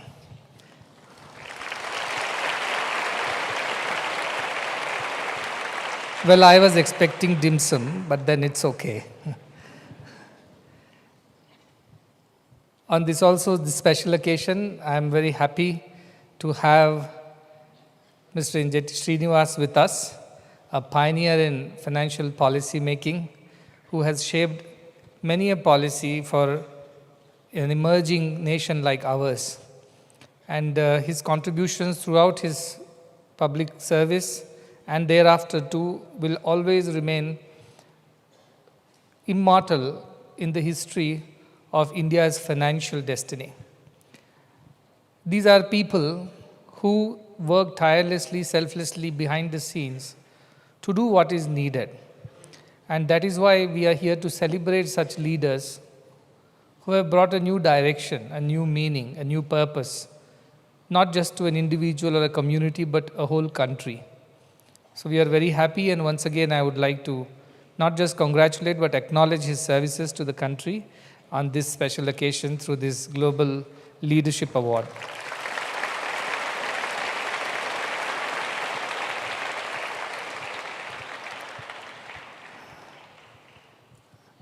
We also acknowledge the support that we receive from our CSR partners, a policy that was shaped by Mr. Injetti Srinivas in his times. And that is helping now. You can see the proof of the policy, that it works. And I believe India is one of those countries. Rarely there is another country which has implemented this CSR policy with such clarity and conviction. It wasn't an easy job to tell the capitalists, look, you must share beyond paying taxes. And that's something that India achieved, which no other country did. And I want to tell him that in a room full of great entrepreneurs and the who's who of the US in the Bay Area, I mentioned that India has a wonderful policy called corporate social responsibility, well thought of and well implemented, where 2% of the profits that the company generates are shared with the society for greater causes. Though yes, they do pay taxes, but this is beyond that. They also do this, beyond the call of duty they do. And I suggested, why not America implement 1% CSR? There was pin drop silence in the room. Not that they don't do philanthropy, but then making philanthropy a habit, a part of your daily life, is something that India achieved thanks to leadership of such great visionaries, policymakers, and as I mentioned, those who have shaped the financial destiny of this country, like Mr. Srinivas. Today, we saw two of the companies that have been supporting us for a long time. Oracle has been there with us ever since Annapurna project took off. And their volunteers is not just giving the money, but it's also the employees of Oracle who join us on a regular basis. And that's more transformative, because writing a check is easy. But being a part of a mission, being involved, being engaged is more difficult. And that is what Oracle did, and we truly appreciate that. So thank you, Oracle, for being a continuing partner in this mission of service. We also had Grant Thornton, somebody who has again been supporting the cause of education for rural children for over 4 years, I'm told. And this is what it takes to build the country. I tell all our partners and donors and everybody, if you have come here to make that one-off, one-time donation, then please don't do that. Because today it may help us do what we are doing, but tomorrow we will be stuck. And we have to feed these children every day. Whether you come to us or you don't participate, we are bound to serve. We are bound to educate these children. You can't help us for 1 year and not the next year, because the child needs to continue its education. So you have to be consistent in your CSR. And one request that I have to all the corporates, because Mr. Srinivas is sitting here, they will listen to me more seriously, that please make consistent CSR policies. Do not keep shifting your focus every other year, because that leaves a lot of charities high and dry. So this year it is women and child empowerment. Next year you shift over to environment. The third year it becomes healthcare. Fourth year it becomes something else. Those charities who are working with you, they find it very difficult to continue. So if you make a CSR policy for your company, please keep it consistent for at least for 5 years, because that would help charities to do their work. And by the time they find the next CSR partner, you could move on to do the next thing. But it is not about spreading yourself too thin and doing too many things. It's about doing 1 or 2 things very well. So I do not know whether that can be mandated by the national policy on CSR, but it would be good if they stick to some ideas for a decently long period, so it helps all the charities to continue the work that they do. But nevertheless, we have been very fortunate that we have had many CSR partners with us who started small, to test the waters, and then they become our lifelong partners. And fortunately, we are in most of the very important areas like nutrition and education and healthcare. So that really helps. Rural development, environment, all this is a part of this project. So this really helps us to do what we are doing, and we are very grateful for that. I heard the stories of transformation in the last 57th day, right? So maybe 57 stories at least we have heard of transformation. And I did not know that Vishal has this side to him also, which he so very helplessly let out in the public. I never seen him shed a drop of tear anywhere, because he's always asking questions and more questions. And when you have finished answering it, he asks some more questions. He's never done. But let me tell you, Vishal, it is not about the pragmatism in the spiritual teachings that has brought you close to us. It is not even about the sense of humor and the light-hearted conversations that we have had, or the wisdom behind the answers. It is simply the love that brings people together. You have experienced that love which you wouldn't have experienced elsewhere. And that selfless love is what moved you.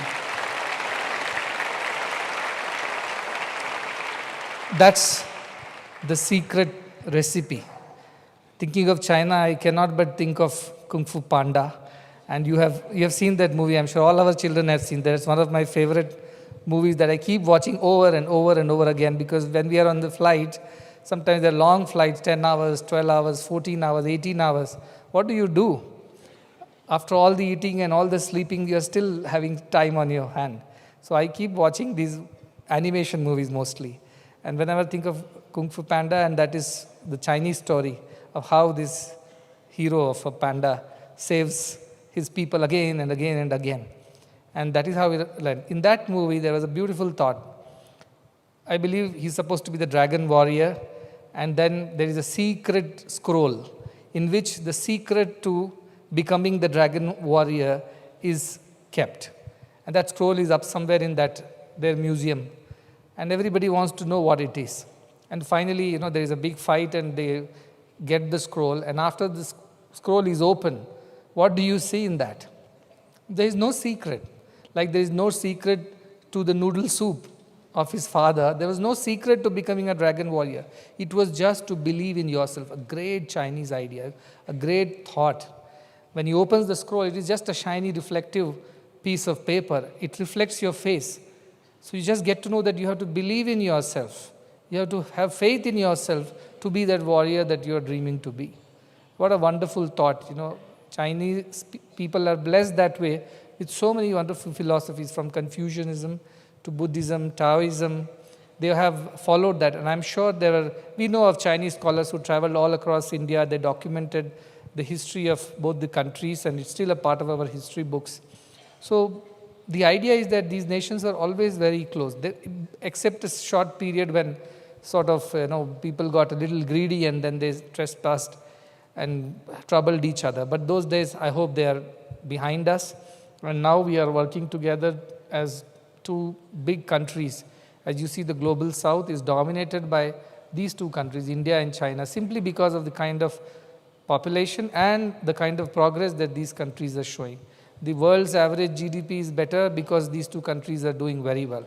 China so far has been leading in almost all fields of knowledge. And Chinese technology, Chinese manufacturing, Chinese services, in every aspect they have shown tremendous excellence. That is something that we as neighbors should learn. I had sent our people, our engineers, to buy some furniture and other things that were required for construction, because some of our devotees from Singapore, Hong Kong and China, they told that at least visit those factories and see what they do. It's very high quality things and you get at a very affordable price, and they're very professional, they deliver it on time. So I sent some of them. They came back, this boy especially, I sent Karthik Patel, he went all the way to China and he visited many manufacturing facilities for furniture and other items. And after his very first visit, he came back, he said he needs to speak to me. I said, what happened? Is something went wrong? They said, no, I want to share what I've experienced in China, he said. I said, okay, by all means come and talk to me. And when he came, he told, we have to learn a lot from these Chinese people. They are so professional. If they tell you at 8 a.m., they will see you at their store. They are there by 7:45. Everything ready to be displayed, to be discussed. They don't delay you. They are so professional. They only take so much time as they have asked for. And within that, they finish all the work. And all the things that they do, such innovation, such quality. And, being Indian, sometimes we feel that we have a long way to go.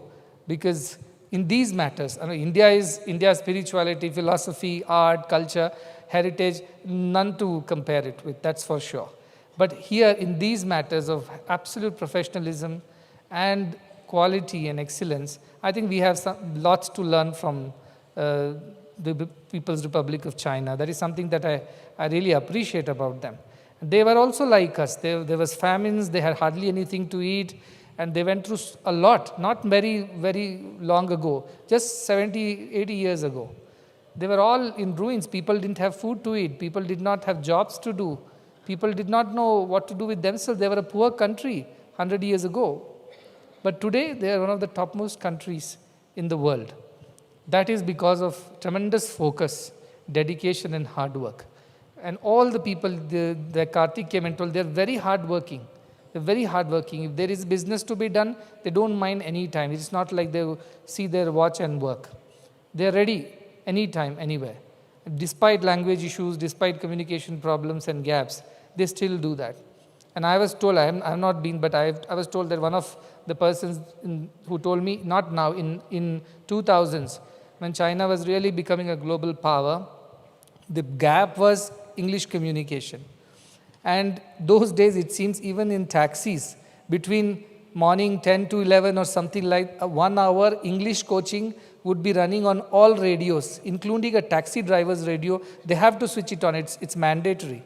You have to switch it on and listen to that 1 hour of English speaking or communication coaching. The whole nation was learning English because they wanted to compete globally. And they did achieve it. They did achieve what they wanted to achieve. And that is something that I saw, that kind of dedication and focus is something that I have learned from China. And I think we can take a leaf or two out of their success story on becoming such a large economy, managing a population of 1.5 billion people. I know there have been policies which have been not looked at very nicely. But today, at the end of it, they were poor, they didn't have things to eat, they did not have place to stay, and they have uplifted the entire country and became more equitable than most of the nations in the world. And that is something very appreciative, that I appreciate individually. Another thing that I really appreciate that recently, these coaching classes, post-school coaching, tuition, that has become a huge market. And education, though it's cheaper in schools, it's much more costlier in these after-school coaching classes. And not only that, huge pressure on the children to perform. And that is something that the Chinese regime found it not appropriate. And they took very strict actions. They said there is nothing to be taught beyond the school hours. Schools, whether government or corporate or whichever way, should provide enough input during the school hours. What is the need for having another tuition happening in the end, at the end of the day and making children work till 10 p.m., not 8 p.m., 10 p.m., 11 p.m. Even Korea, South Korea, I believe, children work till 10, 10:30, 12 in the night in coaching classes. But China brought it to a halt. It said no. Everybody, whatever they learn in the school, that school should provide high quality education, whether paid or unpaid, whichever the government or a private school, and there cannot be another coaching class or another tuition center running after that. And that business they have totally shut down. India, on the other hand, is growing this way. People are spending more time in coaching institutions. We have seen how many students in MBBS have joined here from Kota, Rajasthan. We know the pressure that the children undergo, pressure to perform, pressure to compete, something what China underwent some time ago, because they were also a large population and they also wanted to progress, they also wanted to compete in global markets. So a lot of pressure was put, but that did not turn out to be a good thing. But that country has taken measures. I hope we can take such measures where children do not come under such tremendous pressure of performance, because of which we lose a lot of our children in India too, to suicide and self-harm. Only because that is another thing that I've learned from China. The teachers should work hard enough to ensure that during the school hours, children get what they need to get. And after school hours is their personal time. They should enjoy it. They should go to play. They should learn music. They should learn some art. Or they should just socialize. They should talk to other children, meet parents, grandparents, or their friends, and enjoy their life. And this is not a pressure cooker system that what we have created in our country also. It is not right. I hope the policymakers can also learn from that and crack down on these kinds of highly greedy and highly pressurizing coaching environment. In COVID time, this was the worst. COVID brought a lot of good things too. We became digitally savvy. Internet connected us completely. The digital mission of India took off in a big way during COVID time, because there was no other choice. So circumstances pushed that mission, and that is a great mission which has helped us all and is still helping. We are one of the largest transactions we do online, which is not seen anywhere. Billions of transactions every day. That is because we learn quickly. But what went wrong at that time is that these edtech companies, edutech companies, which were everywhere, they started getting billions of dollars of valuations out of nowhere, because India has a huge student population and they wanted to capitalize on that. And they pinched teachers from good schools, including ours, by promising them very high salaries, which was unaffordable for most of the schools. But because they were funded and backed by these investors from abroad, they got a lot of money, and then all these teachers were taken away, good teachers from good schools. The schools can't afford with that kind of fee, and these teachers were put in these edutech companies, where they were paid very highly. And there was a huge marketing program in which parents were called and almost pressurized, almost made guilty that they are not putting their children through these kind of education, technology-based companies programs. People borrowed money on their credit cards from their friends, from banks, to put children into these kind of programs, which costed lakhs of rupees. I know of cases, 2 lakh rupees for a PU syllabus in this online whatever thing. And that pressure built and built and built, and so many parents were victims of it. And children were greater victims, because when the parents put that money in, they expected more from the children. A lot of damage was done in between 2020 and recent times because of this high pressure education, which is coming from these highly business-minded education companies. And that was something that I think our policy makers should make note of, because that is not right, to let them have a free ride and victimize or capitalize on the vulnerabilities of parenting, who want the best for the children, but they don't even know what is best. And these companies tell them through their marketing agencies, and even banks tie up with them saying the moment you catch a client, we will give them a loan, and then the cycle starts at the school level. Taking loan, like Daiv Kumar was saying, doctor, taking loan at MBBS level is one thing. Taking loan at school level and starting, that is horrible. So that is something that should be stopped. And the other thing that really bothers me is healthcare scenario in India today. The corporatization of healthcare.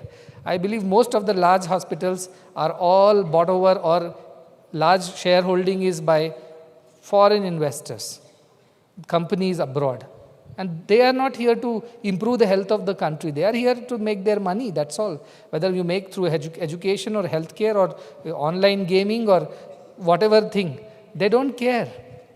So we as a country, I think we have to take note of this, and our policy makers should really pay attention, because our demographic dividend that we are boasting of, we are all telling that we are the fastest growing economy now, right now. And in the years to come, if we want to continue this momentum, we have to get our children into good schools, and we cannot push them in debt traps like these. And we have to kind of, whichever way, bell the tiger of this corporatization of education, healthcare, nutrition, and such basic services which are so necessary for the children of this country. 25 crore children have to get educated, get employed in the next decade, within this decade. And how will it happen if they cannot even afford that quality education?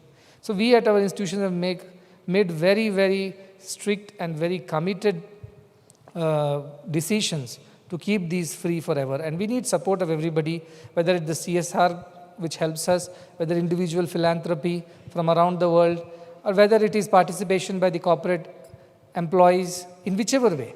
Everybody's help is needed, including the government. Of course, without government, we cannot function. So everybody's help is needed.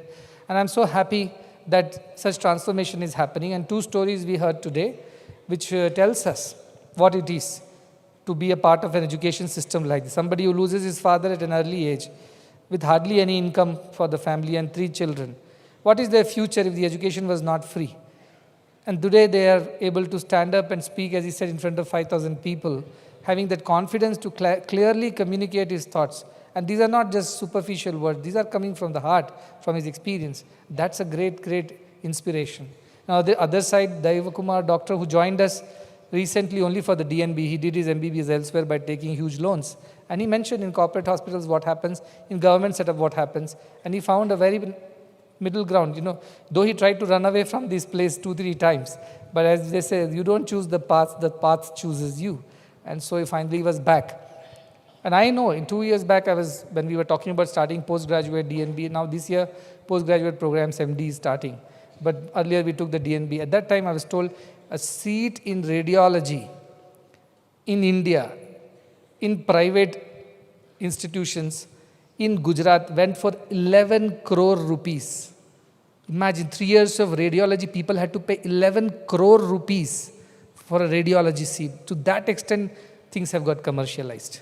And in that background of this kind of commercialization, our institutions are striving so hard to ensure all these seats are free to everybody so that they can serve in the future. They're not burdened by huge debts. And their families don't suffer because of their education. They don't feel the guilt that they have done this to their own parents and suffer all through their lives working in hospitals that are commercial and do whatever it takes for the sake of repaying the loan. In US alone, student debt itself is more than $1.7 trillion. And like you can imagine, that is bigger than the GDPs of so many countries in the world. You've been watching the GDPs and the currencies and things like that. That is the student debt in a developed nation. And we are also heading that way. I can clearly see that. And I think that is where we want to put our foot down and say enough is enough. Some policy has to be formed. These commercialization has to be reined in. And it cannot happen unless the government, there is a political will behind it. And that is how we can achieve that. Anyway, I gave a huge discourse on policy making to a policy maker. But I hope that through him this reaches the right ears and something will be achieved out of it. Okay, coming back to Hong Kong, I have been to Hong Kong many times and I've enjoyed the hospitality of all our wonderful devotees. They've organized many sessions with their extended families and friends. and brought all of them into this mission who have contributed to our mission in generous ways. As I said, Hong Kong is a very expensive city, very competitive. A lot of people were going hungry. Even in a big city, they were in the shadows of that city, people lived without food. Many elderly. I told Raja and Shalini, why don't you do something about it? Since I have come, something good should happen when I come. I think I'm getting boring now. So I told Raja and Shalini, please start something for the people, for the elderly especially, at least one good meal a week, a fresh, hot meal, and some household requirements, some toiletries and other things you please give them, because I know a lot of people, they didn't even know that such a world existed. When they went around and saw this, found so many people were so helpless. They started Feed Hong Kong, and it's doing very well. It has also received a lot of accolades and awards from the local bodies. And they work with many NGOs. They are not the only one. Just now, we celebrated Miss Ellie for her NGO, who is doing things for their children. And that is how it happens. Unless you have suffered, you don't understand the pain of others. In Hindi, they say, Jiske paav na phati bivai, so kya jane peer parai. The one who has never had a crack in his foot so far, lived a luxurious life, what will he understand the pain of others? Only when you go through the pain, as Rumi says, wound is the place from where the light enters you. And that is what happens to those who have suffered in life, because they get sensitized to the suffering of others and they do something about it. A lot of us see people in pain, but not everybody is moved to do things. But these are people like Miss Ellie who took it upon herself to pay it forward for the kindness that she was shown. And she has helped so many people. This really inspires. Every day I meet such wonderful people, and it keeps inspiring me. I also want to thank Professor Lawrence, who spoke to us in the morning about the Chinese spirituality and philosophy, and kind of stringing in all these ideas together. At the end, it is all about having the courage to care, he said. To be able to care, it takes courage, because that requires making personal sacrifices. And we are scared of making sacrifices because we are selfish. But to care for somebody, it truly needs courage. And that is the essence of religion and of philosophy. So thank you for that message. Once again, I thank everybody and look forward to the evening presentation. I am told some of our boys are performing lion dance alongside. And that's a tradition in our institution, though we are a Karnataka-based rural local institution. But through the help of our Chinese friends, we have got the entire ensemble for lion dance, the instruments, and all that, whatever they call the lion's face and the body and all the costume. All that is there, and our children can play that and can perform. They would be performing during the sports meet, and they perform really well. Recently, they were showing me some videos of new stunts. And I told them, you all will end up in the orthopedic department. Look at how you are jumping. They were doing some somersaults on those poles. I said, jumping is one thing. What is this? You are somersaulting on top of the pole. If you miss the pole and landing, what is going to happen to your backs? They say, no, Swami, we have practiced and don't worry about us. I told, I'll still worry because I'm not sure of all these stunts. So reduce this. Because boys are boys. They're very enthusiastic to keep trying something new, to keep challenging themselves. That is how they are. But I told, no, this far we will not go. We will go to some simple presentation. I hope they're not doing all those things today. Shalini, no, they're not doing, right? So, but I'm happy that how our children are learning our Chinese culture through the lion dance. A wonderful presentation, and looking forward to the rest of the evening. Again, thanking everybody and welcoming all, especially our Chinese friends and family from Hong Kong and China who are here today, and looking forward to the evening's proceedings. Once again, thanking everybody. I conclude.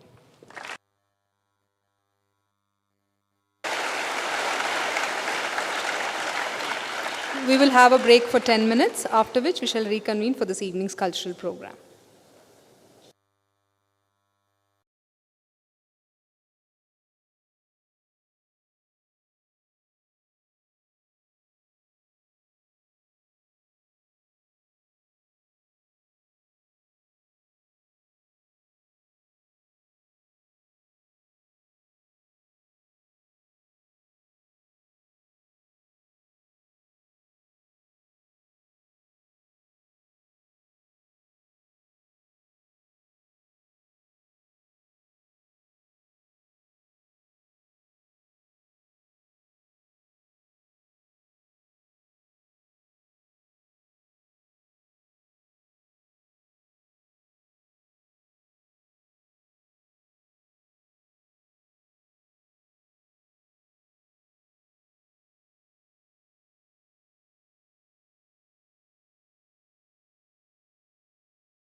This evening, we bring to you cultural presentations from both the countries of China and Hong Kong through music and dance. First, we are delighted to present one of the most vibrant and auspicious traditions in Chinese culture, the lion dance. For centuries, the lion has been a symbol of courage, strength, and good fortune. Performed during grand celebrations, this dance is believed to chase away negative energies and welcome blessings of prosperity, harmony, and joy. Today's performance will be presented by students of Sri Sathya Sai University for Human Excellence. Over the last 10 years, our students have been consistently training in this art form and have been performing it during the annual sports and cultural meet. As per tradition, we will begin with the Shingo drum beats.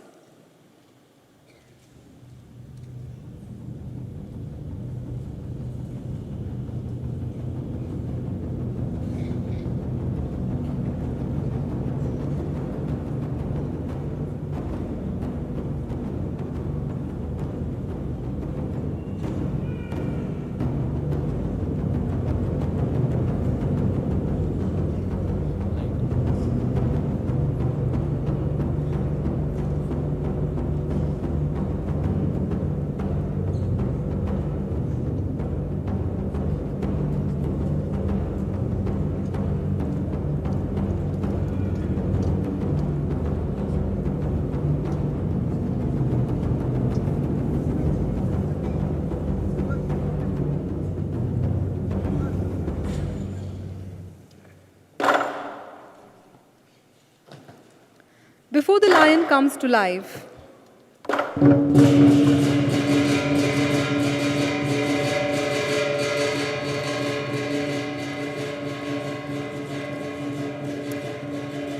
lion comes to life, there is a sacred ritual known as the dotting of the eye ceremony. By painting the eyes, mouth, and body of the lion, the spirit of the lion is awakened, bringing it energy and vitality. This moment transforms the lion from a lifeless figure into a powerful guardian of good luck. And now, the lions approach Sadhguru for this sacred ritual of painting of the eye.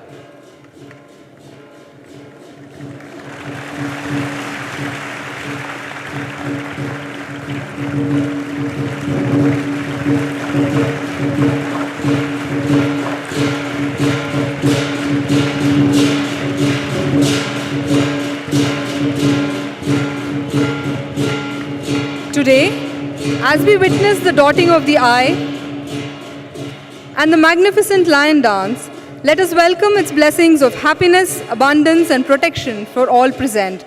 Brothers and sisters, presenting to you the lion dance from China.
big round of applause for these majestic lions.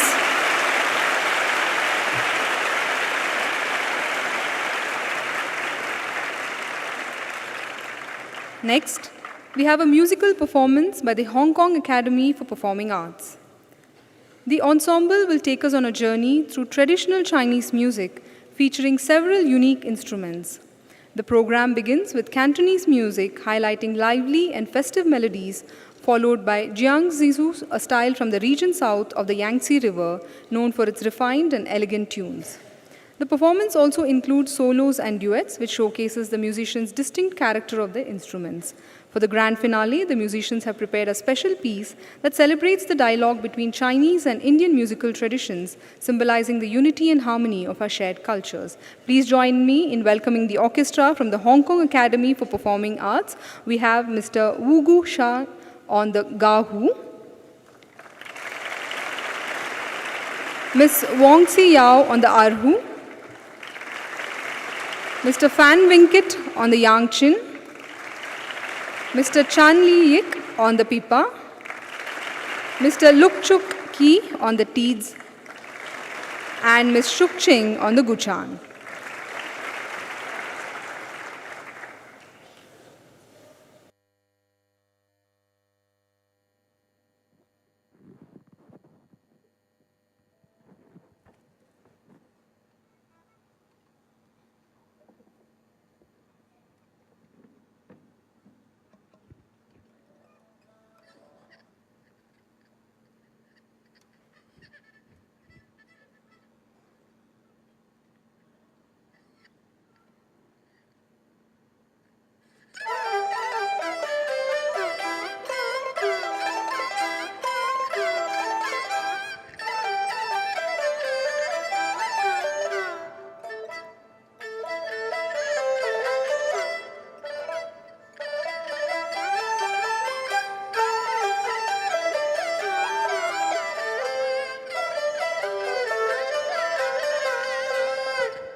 Good evening, ladies and gentlemen. Welcome to this special concert presented by the Chinese Music Department of the Hong Kong Academy for Performing Arts. We are a group of young musicians from Hong Kong, and it is our great pleasure to be here in India to share the beautiful Chinese traditional music. Let me first introduce our group to you all. And we have Wu Ga-sheng, who played the Gaohu and Zhuti at Erxian for us. And we have Tiffany Wang Qi Yao played Erhu and Yehu and Zhuti Qin for us. And we have Fan Wing Kid Frank, who played Yang Qing for us. And I'm Chan Yilek Nicholas, who played the pipa and the Qing Qing. Jackie will be playing the Dizi and Xiao for us. Sito Sok Cheng, Angel, will be playing the Guzheng for us. So next, we will play different music. We will play the Jiangnan Silk and Bamboo, and the piece is called The Scenes and Sound of Jiangnan. And it describes a picture of the scenery and beautiful landscape of the Jiangnan region in China. Please enjoy.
So the piece I've played just now is called Ambush from All Sides. It is an ancient pipa piece which describes the tension of an ancient battlefield with breathtaking speed and power. After that, Jackie will be playing the digital piece Spring of Palmiers, which you will see a beautiful spring scenery and a joyful atmosphere of the Palmier Mountains. Please enjoy.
Good evening, ladies and gentlemen. I think you're enjoying all these Chinese music. If you listen to my talk this morning, talking about Taoism, this is the actually practical application. And in Chinese music, it's quite different from what you listened last evening, because our Chinese culture is based on softness, and all this, we are also music based on the 5 elements and yin yang. 5 elements is what? So, la, do, re, mi. So this is the main thing. So today I also show you and demonstrate, how the music, and also join you with the application of Taoism into Chinese martial arts.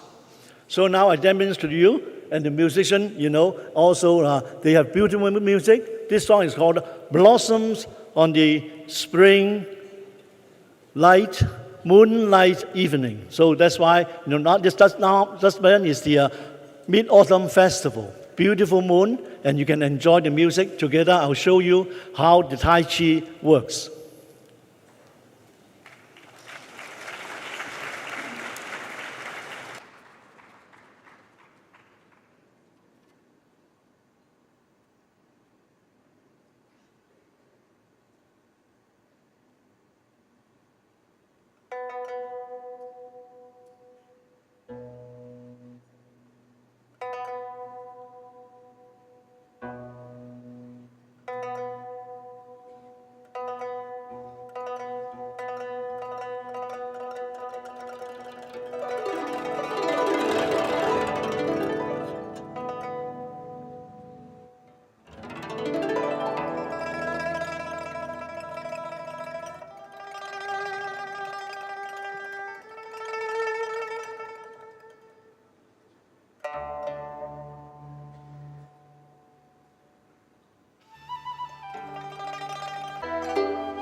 piece played just now is called the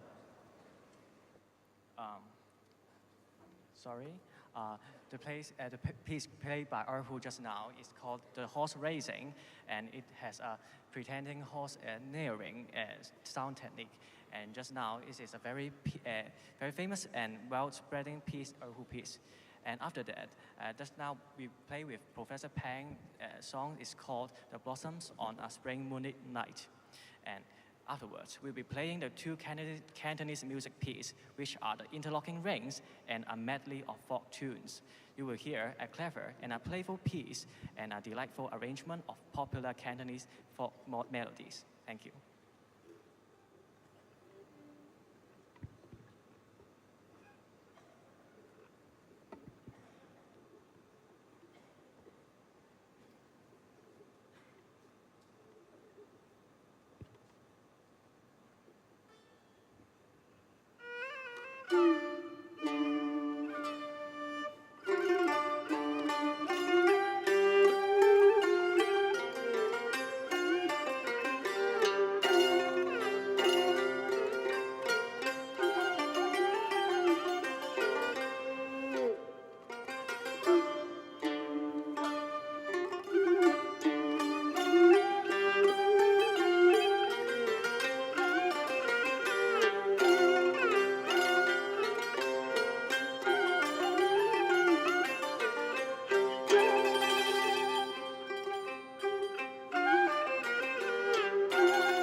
After listening to the two Cantonese music pieces, you'll be listening the most famous folk song of China, Jasmine Flower and Stepping High.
before we are playing the last song, I would like to introduce some of the featured instruments to you all.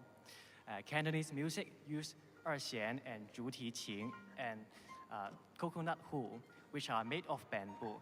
And can you try a bit to the audience?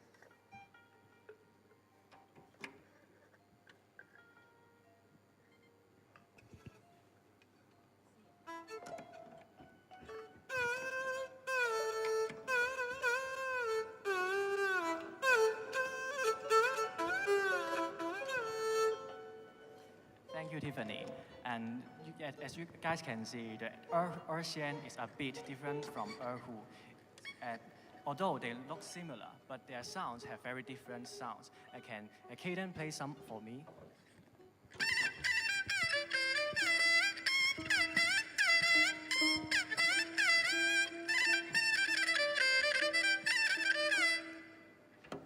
Thank you, Kaden. And here he is playing the Erxian.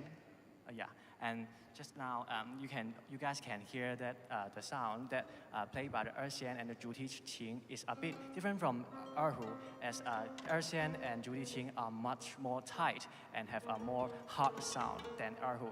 Yeah, Erhu sounds like more soft and peaceful. So this is the Cantonese music, the strings instrument of Cantonese music. And for you can see here, it is a qing qing, and this is plucked string instrument of the Cantonese music. And it is, I can show you some for you.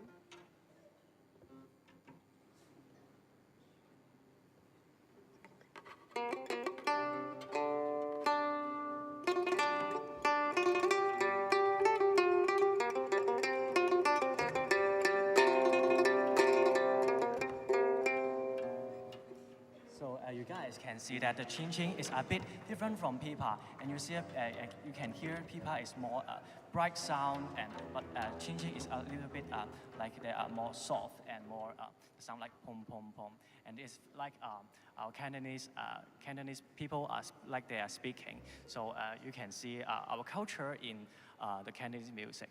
So and also Cantonese music, we usually will use xiao, as it is made of bamboo as well.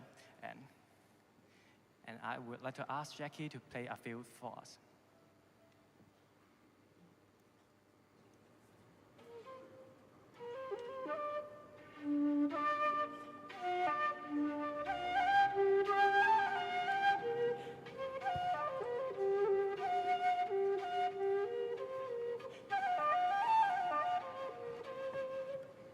Thank you, Jackie. And you guys can hear that the xiao is a bit different from the Chinese dizi, because as the sound is like more soft and like more sad. And thank you for Jackie for showcasing. And for the next song we will be playing as the last song is the New Dance of Golden Snake. And it is which merged the Indian folk song into a Chinese folk song. So let's see how this is.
Thank you so much for that beautiful Oriental and Cantonese music. It took us to a tour of the entire China, and we felt that we just visited China and just returned. And of course, our boys and their lion dance, they've been practicing, but that is another very interesting art form that comes from China. And they look very cute, these lions, isn't it? And they keep winking their eyes, you know. Some of them are naughty. About the Oriental music, what they presented, what's interesting is that there's no percussions, but there's such discipline, such rhythm without any percussions. That I think it also talks about the Chinese discipline that comes with it. Beautiful instruments, and thank you for also in letting us know what these instruments are and where they come from, what they are made of, and how they sound different from each other. That was very educative too. And thank you for that, Professor Lawrence, showing us some of the moves of this Tai Chi, which is again a very Chinese, very spiritual, martial art kind of a practice, which is more to channelize your energies and connect with the energies around and within what you feel. It's a form of art that he presented. That's again a very beautiful presentation, along with the song that went very well. We learned a lot about Chinese culture today, isn't it? Yes, that is how we should feel closer to each other as a world family. I know we will always have our differences. In family also there are differences. And people argue and get upset and angry and fight with each other. Within the family also it happens, isn't it? But still we are a family because we are connected by more reasons than the reasons that disconnect or divide us. And that is what this festival is trying to focus on. The positives of every culture, every country, forgetting and leaving behind all the differences. That is how we can bring the world together. And this is a wonderful performance by the Academy. And such a refined one, very elegant. And it really was something that, as I said, we felt that we just visited your country and returned from there. The music was so, in one word, authentic. That felt so authentic, and that feels really good. Because we also have a lot of Chinese restaurants in India run by Kannadigas and Tamilians and everybody. One Chinese chef will be there, but the rest of them will be Indians. And we have our Indianized version of Chinese food that we get in India.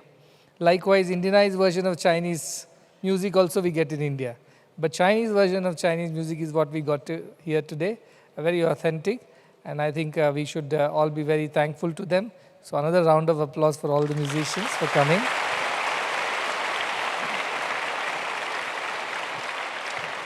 And we look forward to many more such visits and more exchange with our music department, where children learn a lot of instruments.